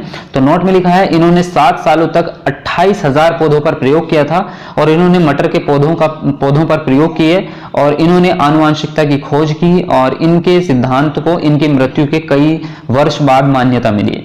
तो ग्रेगर मेंडल जो है इन्होंने आपकी आनुवंशिकता की खोज की थी कि जो पेतरक होते हैं, चाहे वो पौधों में हो या मनुष्य में हो या किसी भी जीव जंतु में, तो पेतरक के जो गुण होते हैं वो वंशानुक्रम के जरिए जो है उसकी अगली पीढ़ी में चले जाते हैं। तो ये खोज की थी इन्होंने ग्रेगर मेंडल ने, और इन्होंने पौधों पर, मटर के पौधों पर प्रयोग किया था। तो इन्होंने 28,000 पौधों पर प्रयोग किया था। और उसके बाद जो है इन्होंने एक सिद्धांत दिया था आनुवंशिकता का, लेकिन इनके जीते जी जो है उस सिद्धांत को मान्यता नहीं मिली, किसी ने माना नहीं था, लेकिन इनके सिद्धांत को इनकी मृत्यु के कई वर्ष बाद जो है मान्यता मिल गई थी। चलिए नेक्स्ट पे आते हैं। नेक्स्ट है आपका फिर चला काफिला। तो देखिए इसमें क्या चीजें हैं। पहला पॉइंट है आपका दशहरा कब आता है, तो वर्षा ऋतु के बाद आता है। नोट लिखा है कि गन्ने की फसल को सबसे अधिक पानी की आवश्यकता होती है। तो ये भी आपको जो है बहुत बार पूछा जाता है कि ऐसी कौन सी फसल है जो जिसको सर्वाधिक सिंचाई की आवश्यकता होती है या सर्वाधिक पानी की आवश्यकता होती है। तो गन्ने की फसल ऐसी है जिसमें सबसे ज्यादा पानी चाहिए। तो आगे चलते हैं और आगे है आपका पुरनपोली। क्या है, तो पुरनपोली जो है वो मीठी रोटी होती है एक टाइप की, जो गुड़ और जैम से बनाई जाती है और यह मसालेदार कढ़ी के साथ में खाई जाती है। आगे चलते हैं। आगे लिखे हुए हैं कुछ पॉइंट आपके। चूहे की देखने की क्षमता कम होती है परंतु सूंघने, स्पर्श और टेस्ट की संवेदना जो है वो अच्छी होती है। और नागपुर में जो है दाल में मीठा डालकर खाते हैं। और उल्लू अपनी गर्दन को काफी पीछे तक घुमा सकता है और पक्षी के पंख उनको गर्म रखने में भी मदद करते हैं। तो ये चीजें आपको याद रखनी है कुछ। तो फ्रेंड्स ये हमारा जो है कंप्लीट हो चुके हैं नोट्स, इसके ईवीएस एनसीईआरटी नोट्स कंप्लीट हो चुके हैं। ये हमारा लास्ट वीडियो था आज का। तो अगर किसी को भी कोई भी डाउट हो, कोई प्रश्न हो, कुछ सजेशन हो आपका, तो वो कमेंट बॉक्स में आप उसको लिख सकते हैं। और लाइक जरूर करें भाई वीडियो, और शेयर करना बिल्कुल ना भूलें भाई, सभी लोगों तक पहुंचाते रहें, ये आपकी जिम्मेदारी है। हमारी जिम्मेदारी है कि हम वीडियो बना रहे हैं, आपके लिए मेहनत कर रहे हैं तो आप तक पहुंचा रहे हैं। अब आगे की जिम्मेदारी आपकी है कि आप कितने लोगों तक पहुंचाने में मदद करते हो। आप भी उसका एक हिस्सा बने ताकि बहुत लोग जो इनको मिल नहीं पाती सुविधाएं, तो उन तक ये चीज पहुंच जाए तो उनका भी थोड़ा बहुत फायदा हो जाएगा। तो शेयर जरूर करते रहा करें। और हाँ भाई, जो नोट्स वाली बात मैंने कही है कि जिस किसी को भी नोट्स चाहिए हो तो आप कांटेक्ट कर सकते हैं इस नंबर पर। तो वहां पे आपको सारी डिटेल बता देंगे, उसका जो है नोट्स का आपका कॉस्ट क्या रहेगा, क्या प्रोसेस रहेगा, वो सारी चीजें हम आपको वहीं पे बता देंगे। तो आप व्हाट्सएप पे मैसेज कर सकते हैं। तो चलिए देखते रहे हमारे चैनल को, सीटेट की तैयारी करते रहे आप लोग। आगे वीडियोस मिलती रहेंगी और सभी सब्जेक्ट की वीडियोस आपको मिलती रहेंगी। तो मिलते हैं आपको नेक्स्ट वीडियो में, इसी तरह वीडियो लाते रहेंगे। Okay, bye bye, take care.